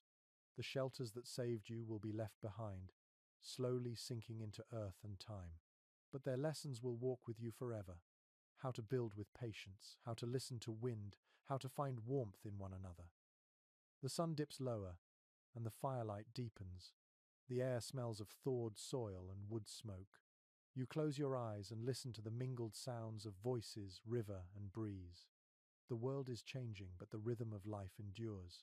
You smile, knowing that this story of shelter, of survival, of warmth against the cold will never truly end. It will simply take new forms, wherever humans dare to build a home. The sun climbs slowly above the horizon, spilling a warm, honey-colored light across the valley. You wake to its touch, blinking as your eyes adjust to brightness that feels almost foreign. Around you, the last snowdrifts glisten like shards of glass melting into the earth. The air smells of moss and ash, of damp soil still learning what warmth means. It is quiet except for the soft murmur of water running somewhere beyond the ridge. The long winter has ended. You step outside and stand still, breathing deeply. For the first time in months, the air carries no hint of ice. The ground beneath your boots is springy with thaw. You listen for the sounds that once defined survival: the crackle of fire, the howl of wind, the scraping of bone against hide, but all you hear is birdsong. It feels unreal, almost fragile, this peace. You close your eyes, and the world hums with calm. Archaeologists studying early Holocene layers have found that when the Great Freeze finally loosened, people changed not only their tools and homes, but also their minds. The art left behind: carved animals, painted hands, clay figurines became softer, more fluid, faces began to appear. Humanity was learning to see itself again, no longer just as survivor, but as maker. You look down at your hands, scarred and strong, and recognize that same shift inside yourself. The age of endurance is giving way to the age of creation. A curious discovery from a site near the Black Sea revealed post holes arranged in perfect circles, the first hints of permanent villages. The same people who once packed their homes onto sleds began to build in one place, trusting the seasons to return. You smile, imagining the courage that took. To stay was as daring as to wander. The cold had taught movement. The warmth now teaches stillness. There is quiet debate among researchers about whether this moment, the end of the Ice Age, marks the true beginning of civilization. Some say it was when humans stopped fleeing the weather and started shaping it, bending soil and water to will. Others think civilization began earlier, in the shared fires of the frozen plains. Perhaps it began everywhere, wherever people worked together to hold back the dark. You glance at the horizon and think the truth must be simpler still. Civilization begins whenever warmth is shared. Oddly enough, chemical traces from ancient hearths show that many Ice Age camps burned down intentionally at the end of winter, not by accident, but as a farewell. Fire cleansed what had served its purpose, releasing the spirit of the shelter back into the air.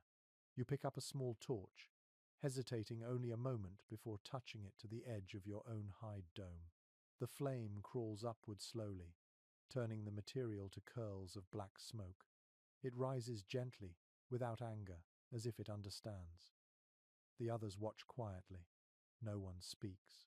The fire spreads in controlled waves, devouring the structure that has carried you through so many storms. When the roof finally collapses, the sound is soft, almost like a sigh. What remains is a ring of stones, a few bones charred at the edges, and the smell of completion. You stand for a long while, eyes fixed on the smoke rising toward the brightening sky. There is grief, yes, but also release. According to several historians, rituals like this, letting go through fire, symbolized gratitude. The shelter had done its duty. It had earned rest. You understand that instinct deeply. Every wall, every beam, every seam stitched by hand deserves to end with dignity. You turn from the ashes and feel lighter, your breath steady, your steps unburdened. A lesser-known but touching find, from an ancient settlement in northern Spain, revealed a circle of footprints around a burnt hearth, preserved by clay. They belonged to adults and children alike. It seems that when their shelter was gone, they danced around the ashes, celebrating not loss but continuity. You think of that now as your people begin to hum softly beside you, their voices blending with the wind. The melody rises, simple and steady, the same rhythm that carried you through blizzards and endless nights. The snow in the valley has all but vanished now. Patches of grass stretch across the plain, and water glints in shallow pools. The air is thick with the smell of life returning. Somewhere beyond the ridge, a herd of reindeer moves north, their shapes flickering in the distance like moving clouds. You feel an ache in your chest, the same ache that always comes when something ends and something else begins. Experts generally agree that the legacy of the Ice Age shelters is not their architecture but their meaning. They taught humanity how to work with the elements rather than against them, how to build comfort out of chaos. Every house, every hearth, every fire that came later is an echo of that first understanding.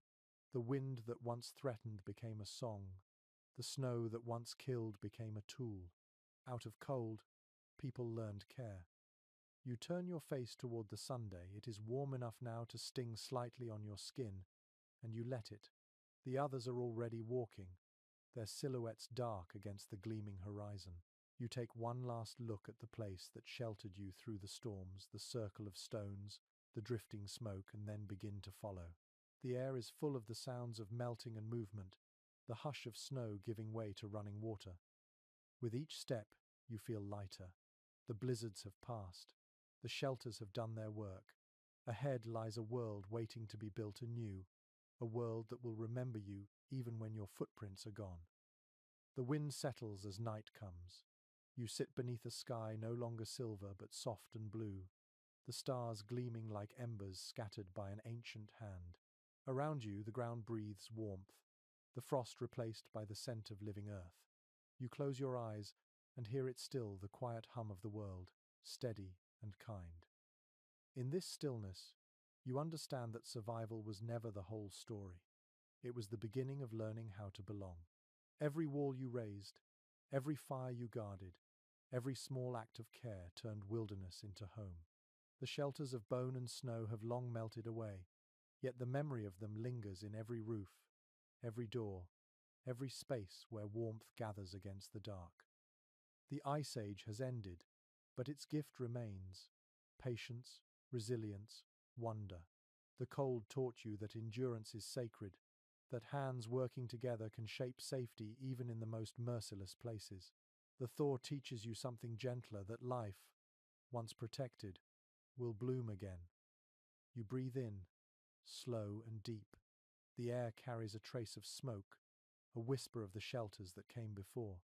Their stories drift upward with every exhale, joining the long sigh of history that never truly stops. Above you, the stars shimmer, bright and endless. Somewhere, the firelight of your ancestors still burns, steady as your heartbeat. So rest now. Let the world cradle you in its warmth. Let the wind quiet to a lullaby, the earth hum beneath you, and the memories of the cold fade into dreams. The shelters still stand, somewhere deep in time, built from courage, love, and the will to live. Sleep well, traveler. You made it through the blizzard,